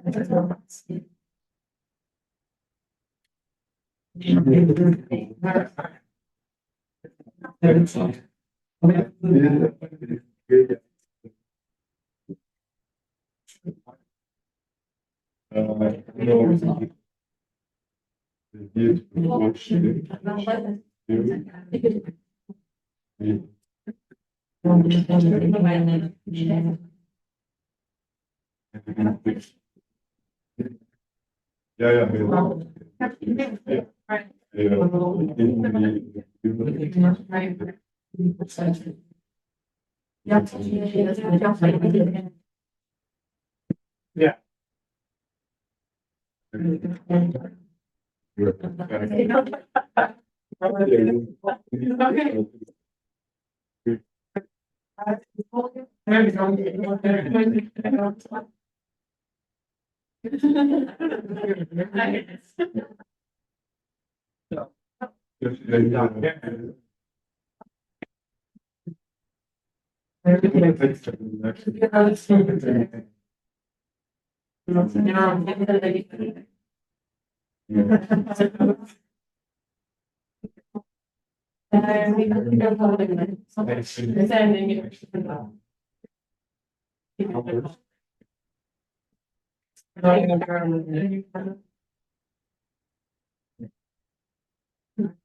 You can try. Maybe you can. Many times.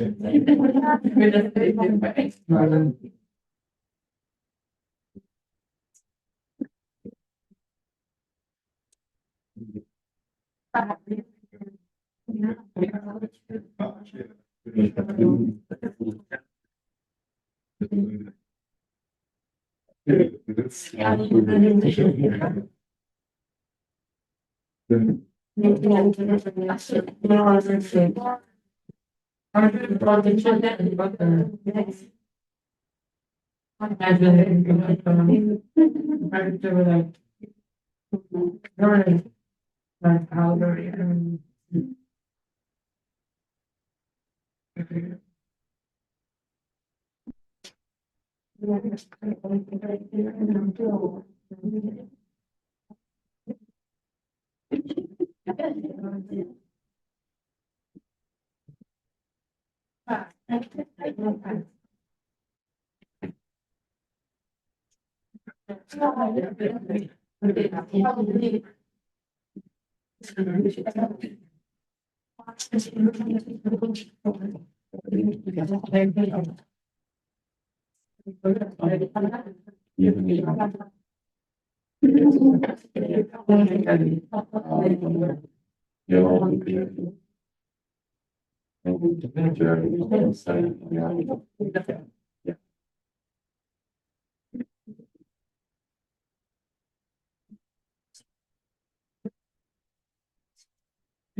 For NYU or using that channel.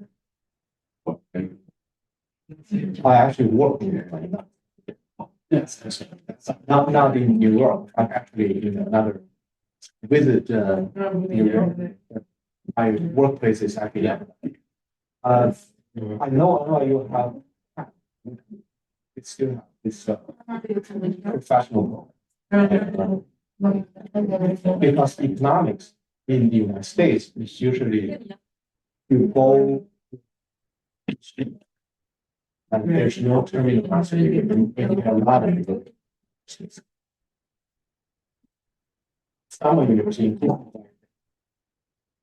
meaning that you can just have one terminal degree.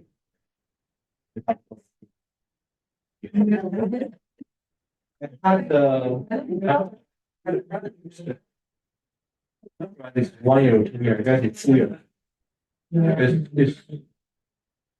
It's good, but at least back then, some of the structures, they are just external lectures. They are not, the courses are not taught by the professor, not trained professor. Say instructors.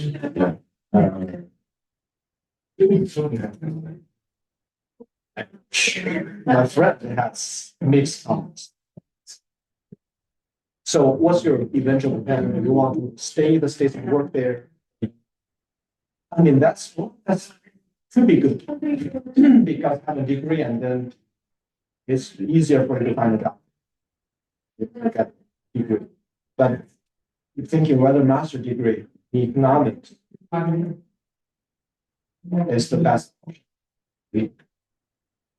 Some students will go for an MBA.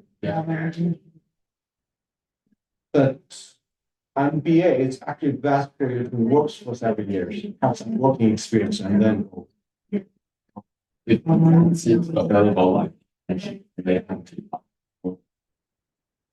Most of the business school, they would require you to have internship would be fine, but when they try to decide who the you will be at a disadvantage because you will do pattern work. Because MBA is targeted at people who are already working. Many of the MBAs, they actually sponsored by the company to study. So that they can only getting after in economics, I think what is being taught in this master program in economics is very similar. It just the target is different. Yeah, the econ master degree is mainly targeted at people who have economics. And also, I think the tuition is also higher. Yeah,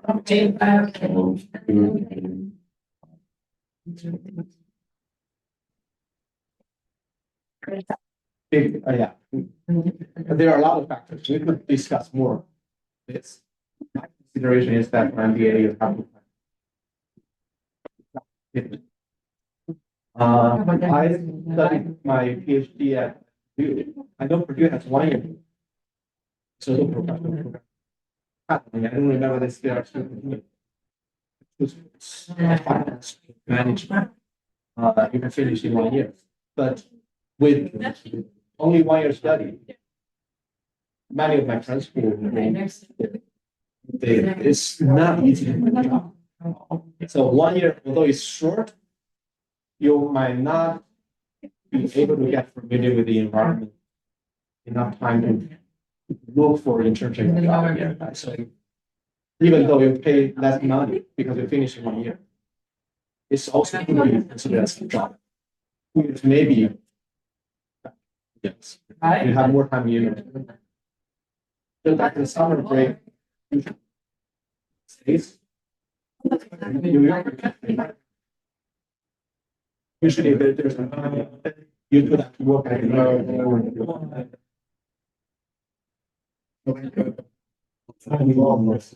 the general observation, the master's now the degree is easiest to find. Yeah. If you a lot of people go there, it's very easy to find a job.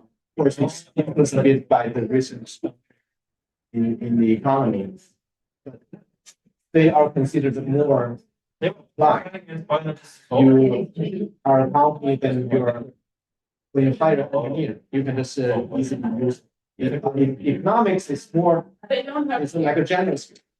So, yeah, we will discuss more on that because we have to continue our class. Yeah, just keep our discussion. You have a question.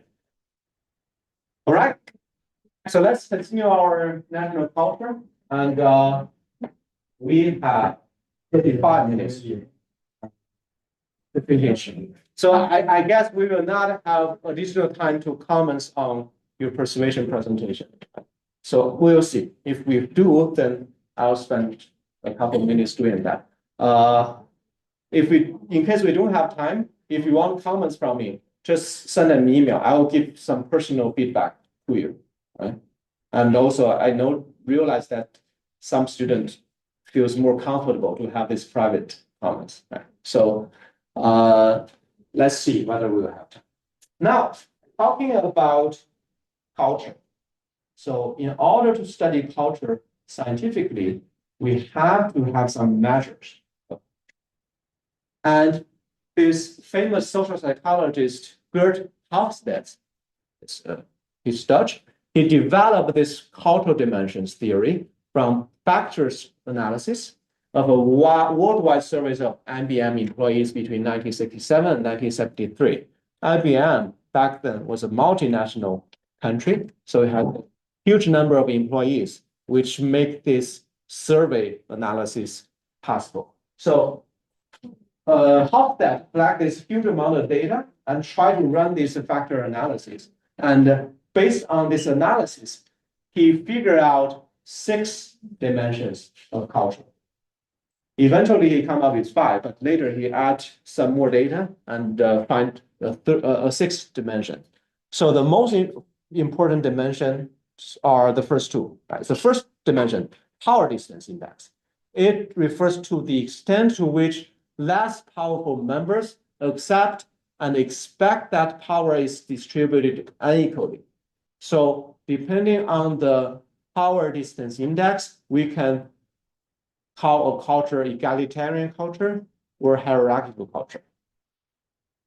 Try to consider some of the cultures that you are familiar with. Think whether they fall into egalitarian culture or hierarchical culture. And then individualism, another quite important cultural dimension, is just the degree to which people are integrated into groups.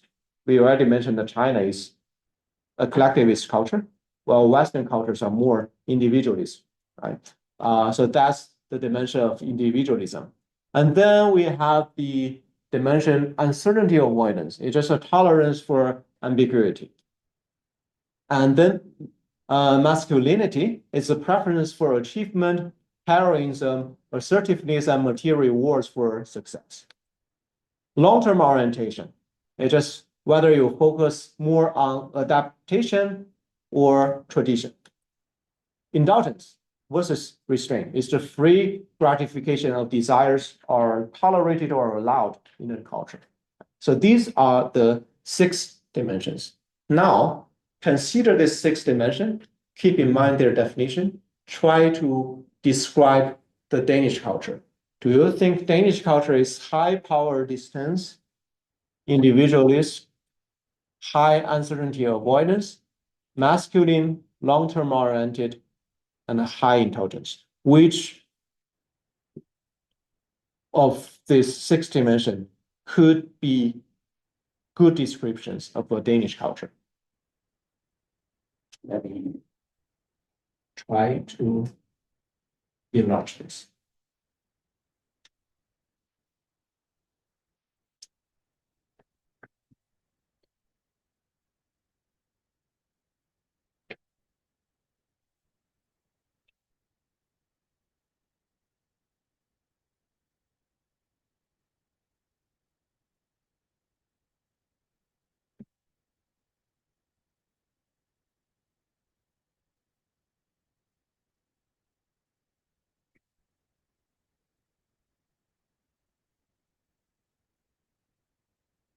If you have the notes, you can refer to the previous slide to refresh your memory on the definition of the 6 dimensions.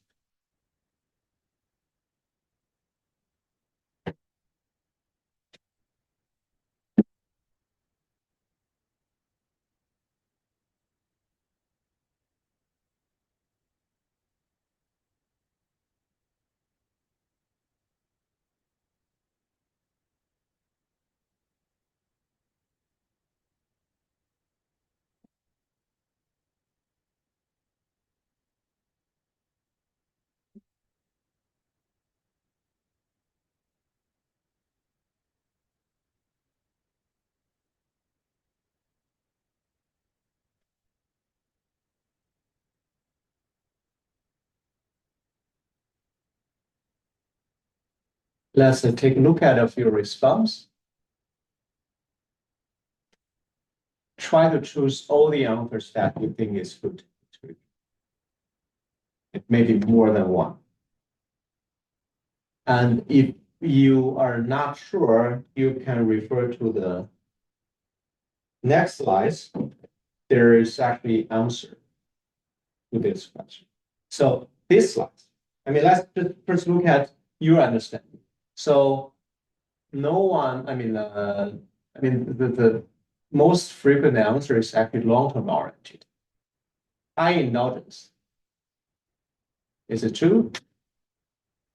Let's just look at what is the corresponding value based on the survey. So here we not only show the ratings for China, but 3 other countries. So Denmark is the second one, the purple one. You see Denmark has a low power distance, meaning that it's more egalitarian. Right? It's actually the most egalitarian culture among these 4 countries. And it has high level of individualism. Actually, most of the Western cultures, I should say all of the Western cultures can be considered as individualism. And then masculinity, whether you are determined to achieve success in this culture, is low, meaning that you do not focus too much on the worldly success compared to the other countries.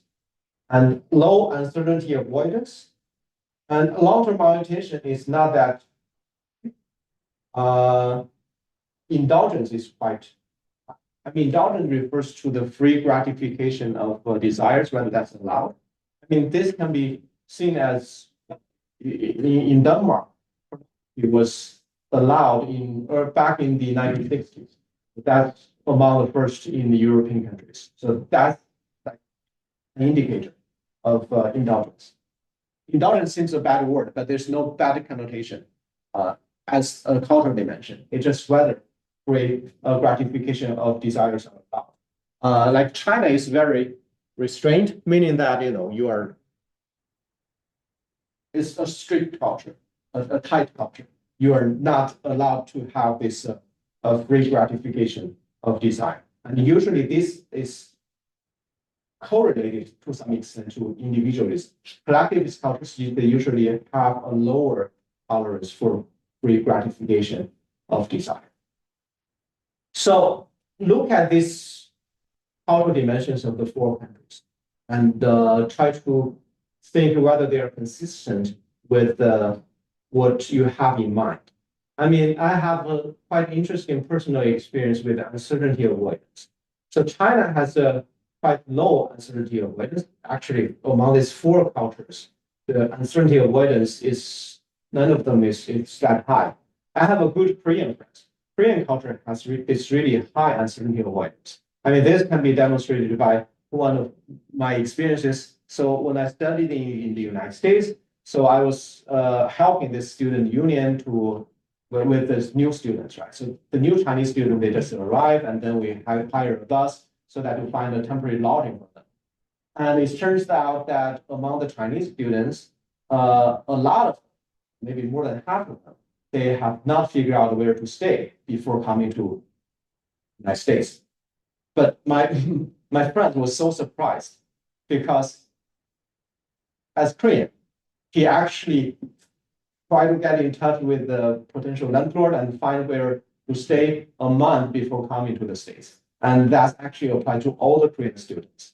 I mean, then I actually told him about this uncertainty avoidance. I mean, he just laughed because he also learned this cultural dimension that, oh, that makes sense because Korean has this really high uncertainty avoidance. They want to eliminate all the potential ambiguities so that in the future, most of the things should be in control. Right? So that's a great illustration. So among these 6 dimensions, all of them are quite interesting for you to understand the corresponding culture. But in terms of decisions and persuasions as well as negotiations, the first 2 dimensions are the most important for us to understand. So in order to better understand this, let's just try to plot the values of these 2 cultural dimensions on a scatter plot, right? So x-axis represent power distance, y-axis represent individualism.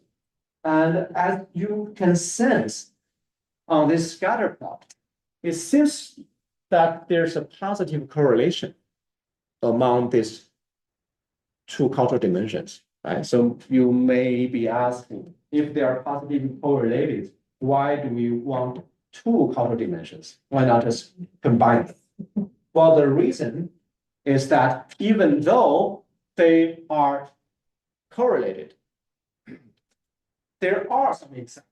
So look at the countries here, right? So we have Latin European countries, in particular France and Belgium. They have medium power distance, but at the same time, very strong individualism. Right? So they are individualist countries, but the power distance is not that low compared to the other Western countries. So that's why having this additional dimension would give us valuable information. So now let's just try to consider how cultural influence would affect our cognition. We already talked about the holistic thing. So the Eastern cultures have this holistic thinking compared to the West. Another influence is can be understood by these following things. The Westerners are relatively better at judging the absolute length of a line, while East Asians, they are better at judging the relative length of a line segment within a frame. So here are the illustrations, right? So for the Westerners, they are easy to identify whether these 2 lines are the same in terms of absolute length. While the East Asians, they are easy to identify whether the relative length towards the square is the same between these 2. So that's, again, illustrate the East Asians, the collectivist culture. They are easier at just the relationships between different objects compared to the Westerners. Right? While the Westerners, they are more familiar with giving absolute judgment. And it turns out this cultural influence on cognition is not influenced by genes. It's not that the East Asians and the Americans, they are just inherently different genetically. It's mainly social learning. So here is an illustration. Right? So on the x-axis, it represents acculturation to the United States, like how many years we have been living in the United States. And on the y-axis is the brain activation in absolute tasks. As you can see here, if you are East Asian, you just come to the United States, you act like East Asian, and you have high brain activation in absolute tasks, meaning that it's difficult for you to have a good judgment towards absolute tasks. But as you get accustomed to the US culture, the brain activation actually significantly decrease. That means as you get used to the American culture, you are more capable, more skilled to judge the absolute task. So that demonstrates this cultural influencing and cognition is not determined by gene, but by social. Now, an interesting phenomenon that we want to discuss is language and how language, an important part of culture, will influence our cognition and decision making. Languages evolve to suit the most crucial ideas and needs. So that means the vocabulary you have in a language indicate the relative importance of objects and concepts in daily life. And that's why in Chinese culture, there are many names, many words describing family relationships compared to English. So here is actually the family tree to see that different relationships will have a specific name. Why is this the case? Well, because in the Chinese culture, especially like 100 years ago, where the Chinese culture was very strong, you live with a big family with your in-laws. And because you have constant and daily interaction with all your in-laws, you have to have a specific name to identify them. Because calling a cousin, that includes both gender, and also whether your mother's side's cousin or father's side's cousin, is very difficult for you to accurately identify a person. And it's likely that in the same family, you have 5 cousins, and it's helpful for you to distinguish them. And because of this, the Chinese language gradually developed different names for different kinds of cousins. So that illustrates the relationships, the objects, and the things that you see often in your daily life, they are likely to come into your vocabulary. So that means the vocabulary actually indicates the relative importance of different things, of different relationships. As you can probably sense, as China developed, it's actually developed towards more individualist country. So we stopped living with all your in-laws. And this different language, different words would gradually fade, right? Because like my wife, she don't know how to distinguish the uncle from the mother side and the father side, even though they have different names. I would imagine that the younger generation, they will have a difficult time to distinguish different relationships. Like my daughter, I mean, living in Denmark is even more difficult because those words are losing its importance because you don't need to know those words in order to function in daily life. So that's the indication of the importance of the vocabulary and your daily interaction with other people and other things and objects. And it's also interesting to see, here's another example. Eskimo language have dozens of words for snow and ice. So you have a word for softly falling snow. You have words for snow, good for driving sled. This is because, for the Eskimo, they actually need to distinguish different types. The vocabulary indicates the relative importance. And Sami people also have hundreds of words for snow, ice, and reindeer. Hundreds of words. Of course, a lot of them are these compound words. You put 2 words together, that comes to 1 word. But still, if you consider the word in English, you can probably count them using 1 hand. because in English, the clear distinction between different type of ice and snows is not that important compared to the Eskimos, people from near the North Pole. And we also have learned from many studies that language shapes idea. Language not only describe idea, but also shape ideas and influence behavior. So we have learned this from the priming effect and also this ideomotor effect, right? So if you can still remember what we learned from lecture 1. Language have a lot of differences. One difference that they have is how they describe things that occurs in different time. And we have noticed that language differ in the ways they encode time. So here we have the comparison between 3 different languages. Left is English, middle is Danish, and the right is Chinese. I know a lot of you only read English, but you just take my words and I will tell you what we are trying to pay attention to. So as we can see here, when you describe, it ranges among different time. In English, it has different distinction. So if it's rained yesterday, you use rain. If it's rained now, it is raining now. And if it occurs tomorrow, you add this will. So you have different ways to encode time. And there's a clearly distinction between this English language to help you identify whether this occurs in the past, in the future, or it is occurring now.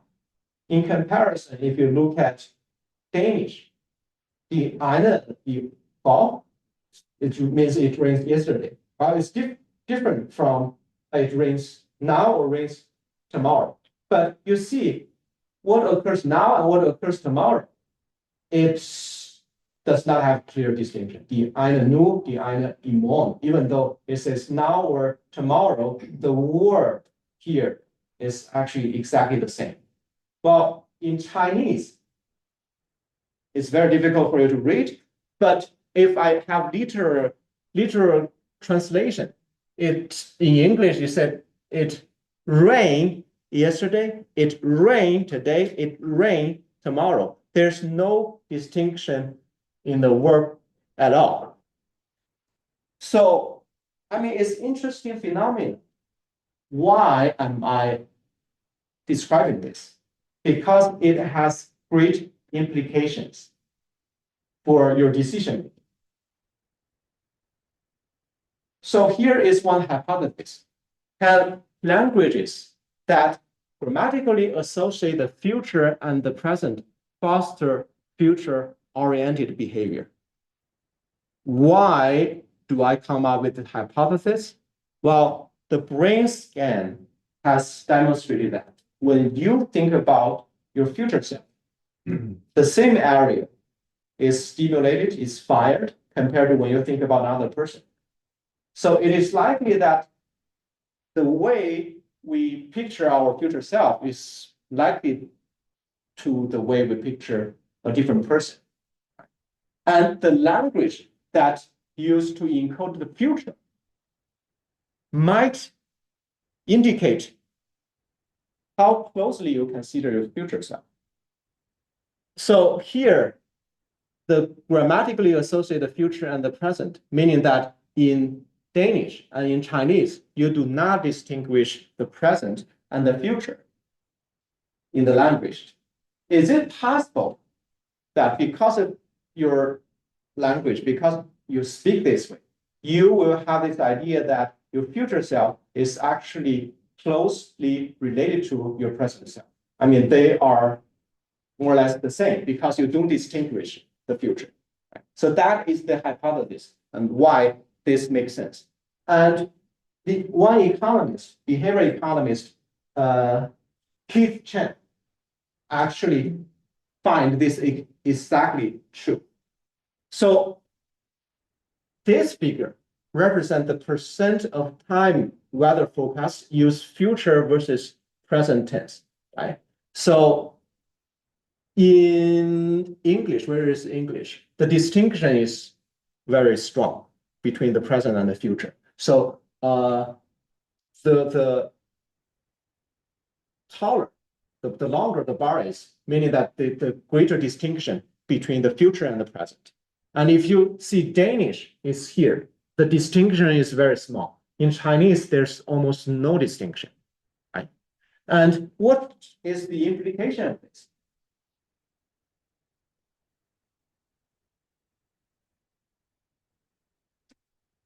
So it seems that the language would have a significant influence on the savings rate, how you care about the future. I mean, take Chinese, for example. If you do not distinguish your future self from your present self, then you will care more about your future self. In contrast, in English language, your future self seems distanced, right? Feel like another person based on your language. So you are less concerned about your future self. And economically, when we come up with a decision that we want to make, then for Chinese, compared to English, say the British people or other English-speaking people, they will probably more likely to care about the future self, so they will save more for the future.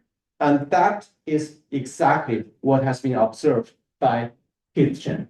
So here, this graph on the x-axis is represent the share of households speaking this strong future tense language. And on the y-axis is the percentage of households saving. As your language has a clearer distinction between your future self and the current self, the savings rate will be lower. And here is another illustration demonstrating. Okay, so this is just a great lesson we could learn that language could influence our behavior. I mean, in addition to the priming effect and the motor effect discovered, has a great influence on the economic decisions that it. Now, the last topic that we want to cover for this course, this is the very last topic for this course, culture and negotiation, how culture would influence the way we negotiate. So here are 3 examples to illustrate some cultural differences among 3 countries. So when negotiating in Western countries, the objective is to work toward a target of mutual understanding and agreement and shake hands when that agreement is reached. So shaking hands is a cultural signal of the end of negotiation and the start of working together. Okay, so that's Western countries. In Middle Eastern countries, much negotiation takes place leading into the agreement, signifying by shaking hands. However, the deal is not complete in the Middle Eastern culture. In fact, it is a cultural sign that serious negotiations are just starting. So if as a Westerner you negotiate with the Middle Eastern,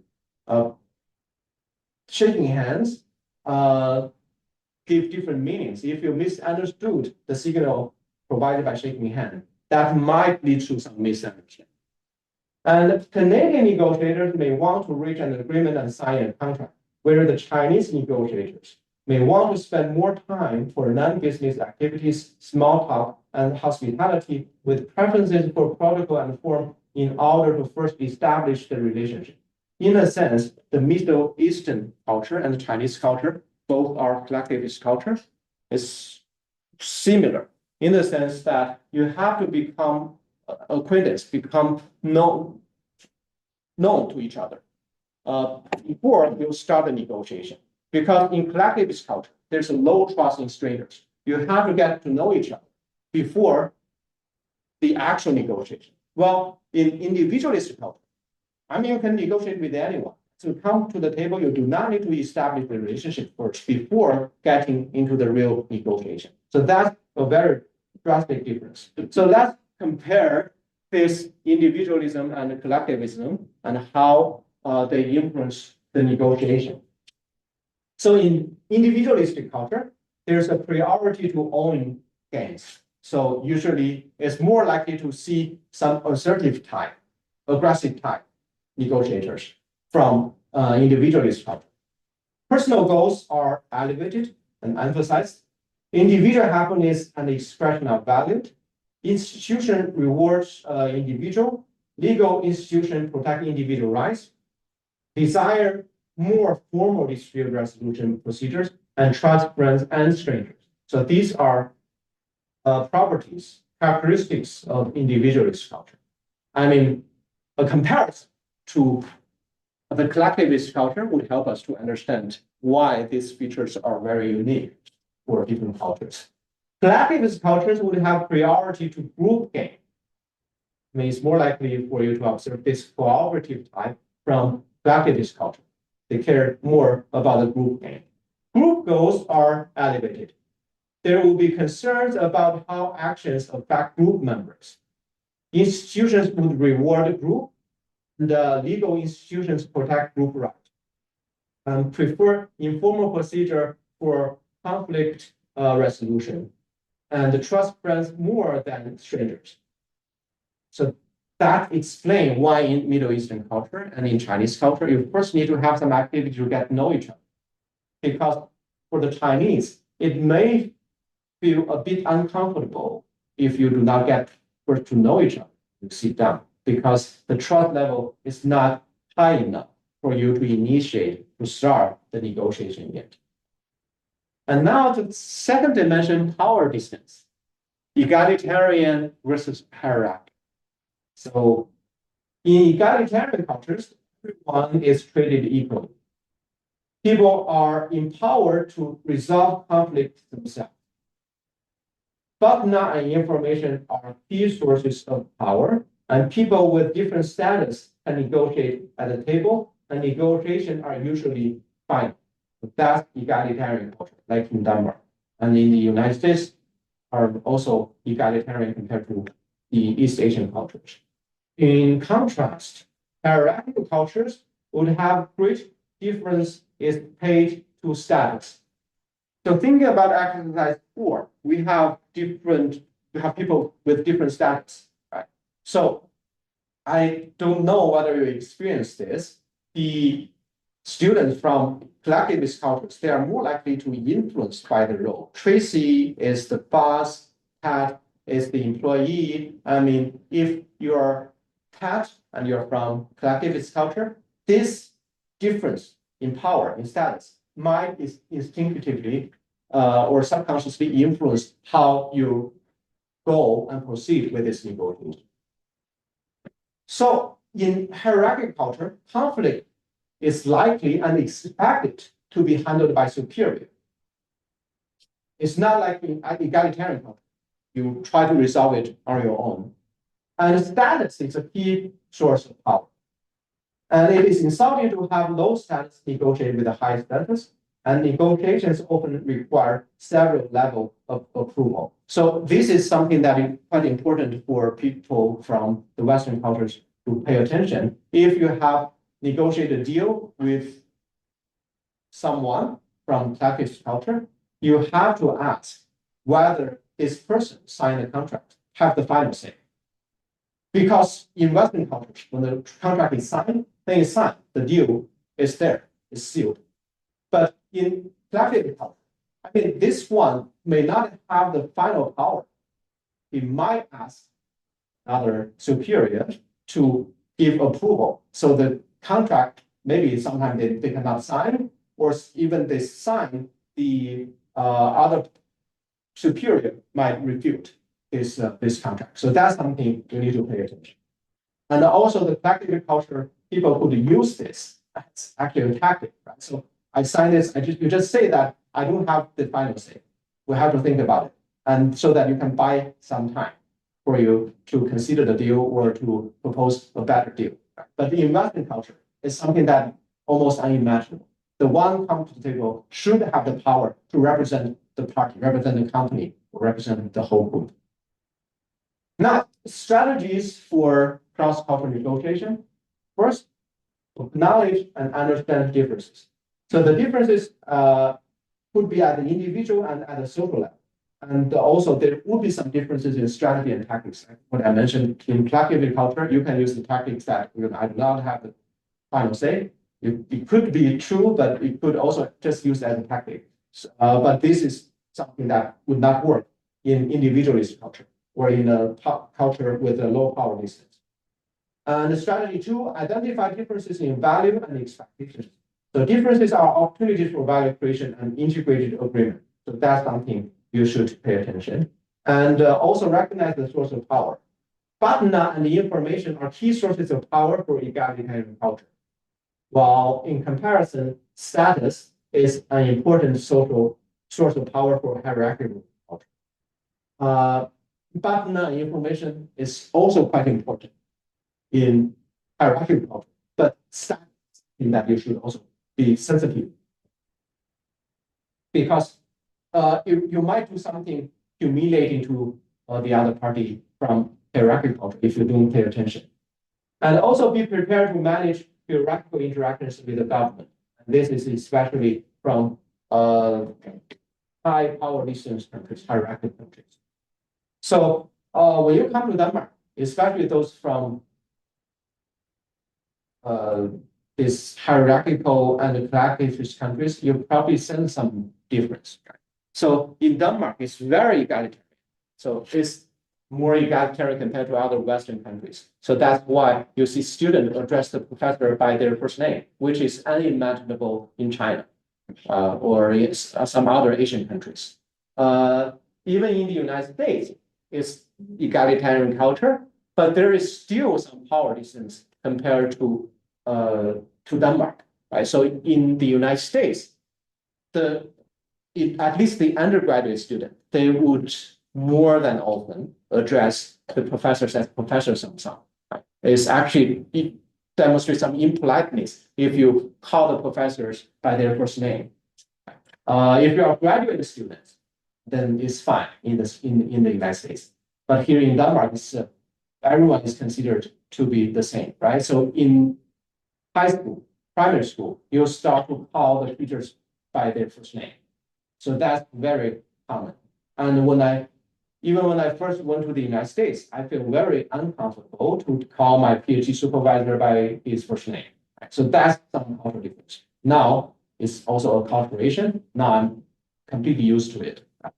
And also, I should say that cultures are also evolving and gradually changing. For people in this group, even if you are from a collective culture, so it's very likely that you have some individualist understanding, and your thinking is more individualistic compared to other people in your culture. Because education usually, especially higher education, would make people more individualist. And it's quite funny that in Denmark, the students, when they are unhappy about the professor, it's very common for them to file complaints about the professor.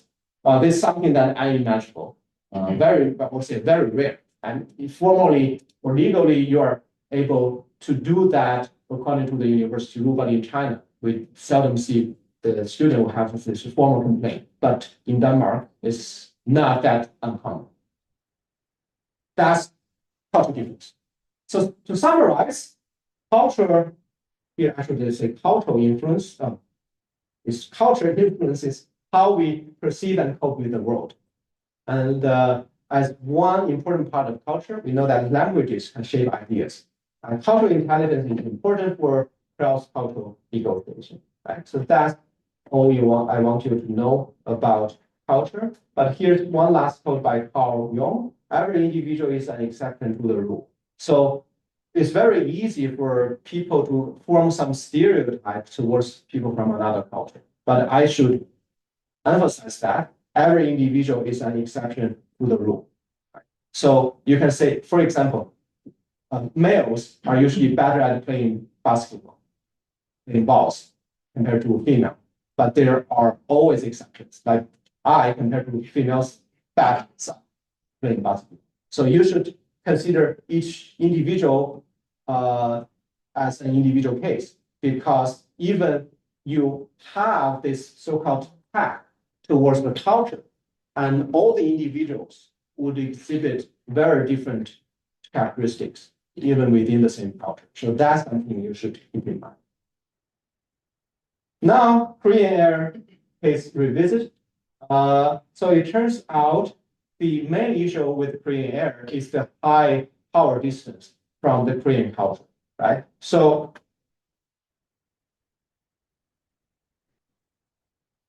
can I spend 3 more minutes to finish this? Sorry, again, it's more time. So the plane crashes are usually caused by errors of teamwork and communication in the plane air. So on the plane, there's a first officer, there's a flight engineer, and also the captain, right? So 3 people working together so that to avoid any mistakes. But in high distance culture, like in Korea, the first officer and flight engineer, they would not directly challenge the captain for his mistake. They use mitigated speech. So in Western cultures, it is considered the speaker's responsibility to communicate the idea clearly and unambiguously. But in many Asian cultures, it is up to the listener to make sense of what is being said, right? So here is a quite interesting example that is unimaginable or inconceivable by the Western people. So here, the boss in the collective discussion say that it's cold and I'm kind of hungry.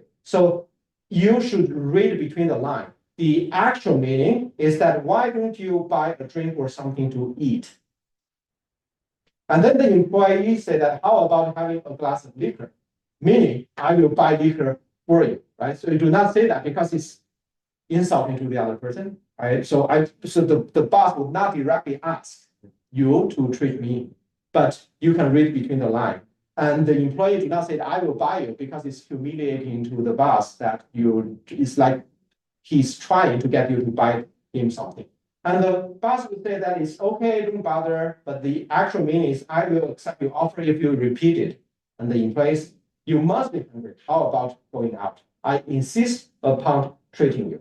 Shall I do? I mean, it seems like a question, but the actual meaning is I accept. So this is this implicit communication in collective culture, right? So in 2008, in the year 2000, Korean Air brought in David Greenberg, a retired Delta Airline vice president, and now the pilots are required to speak English. Speaking a foreign language frees the pilots from the Korean hierarchy, because when you speak a different language, you just be very direct and you forget about this honoraries, right? You have Mr. Doctor, or that's to demonstrate the other party's social status. So without changing the pilot, a single change of working language turned Korean Air around. So it's actually the same thing with the Chinese IT companies. Because of this high power distance Chinese culture, if you have to address the other person by their status, I mean, it's actually make a hurdle towards effective communication. So that's why they're doing this. Now, get prepared for Friday's exam. I should say Friday, not tomorrow. So what I suggest you to do, to go through the lecture notes and work on the 2 sample exams that already posted on East Learning, and coming to the review session tomorrow morning. And so tomorrow morning, we have completed all the discussion of all the topics. Tomorrow would be an optional review session, but I suggest you to come if you have no other plans, because I will answer whatever question you have about the exam, right? Some of you are very concerned about the exam because it's closed book. But go check this 2 sample exam. You will have a good idea of what you can expect in the actual exam, right? So the exam on Friday will be from 10 to 12, but the door of the room will be open at 9. So you can start getting in by 9. And the door actually will be closed by 9:30. So remember to come in time, right? So after 9:30, you will not be able to get in. Okay. So I'll stay here for some time in case you have any questions. Otherwise, see some of you tomorrow. Questions?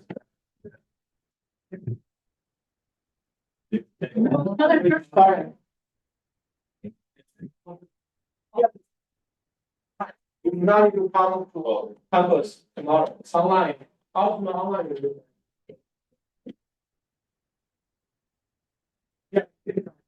And the link you can find on the course syllabus. So just to confirm, tomorrow is.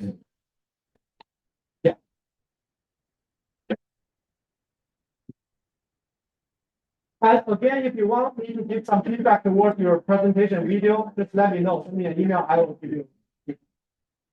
Email with, like with my name and that's it. Yeah. Thank you. And if you want, maybe tomorrow, if you have time, I could give some public comments. If you want some comments in class, you can also let me know. In case you want. It's voluntary. I thought you meant that. No.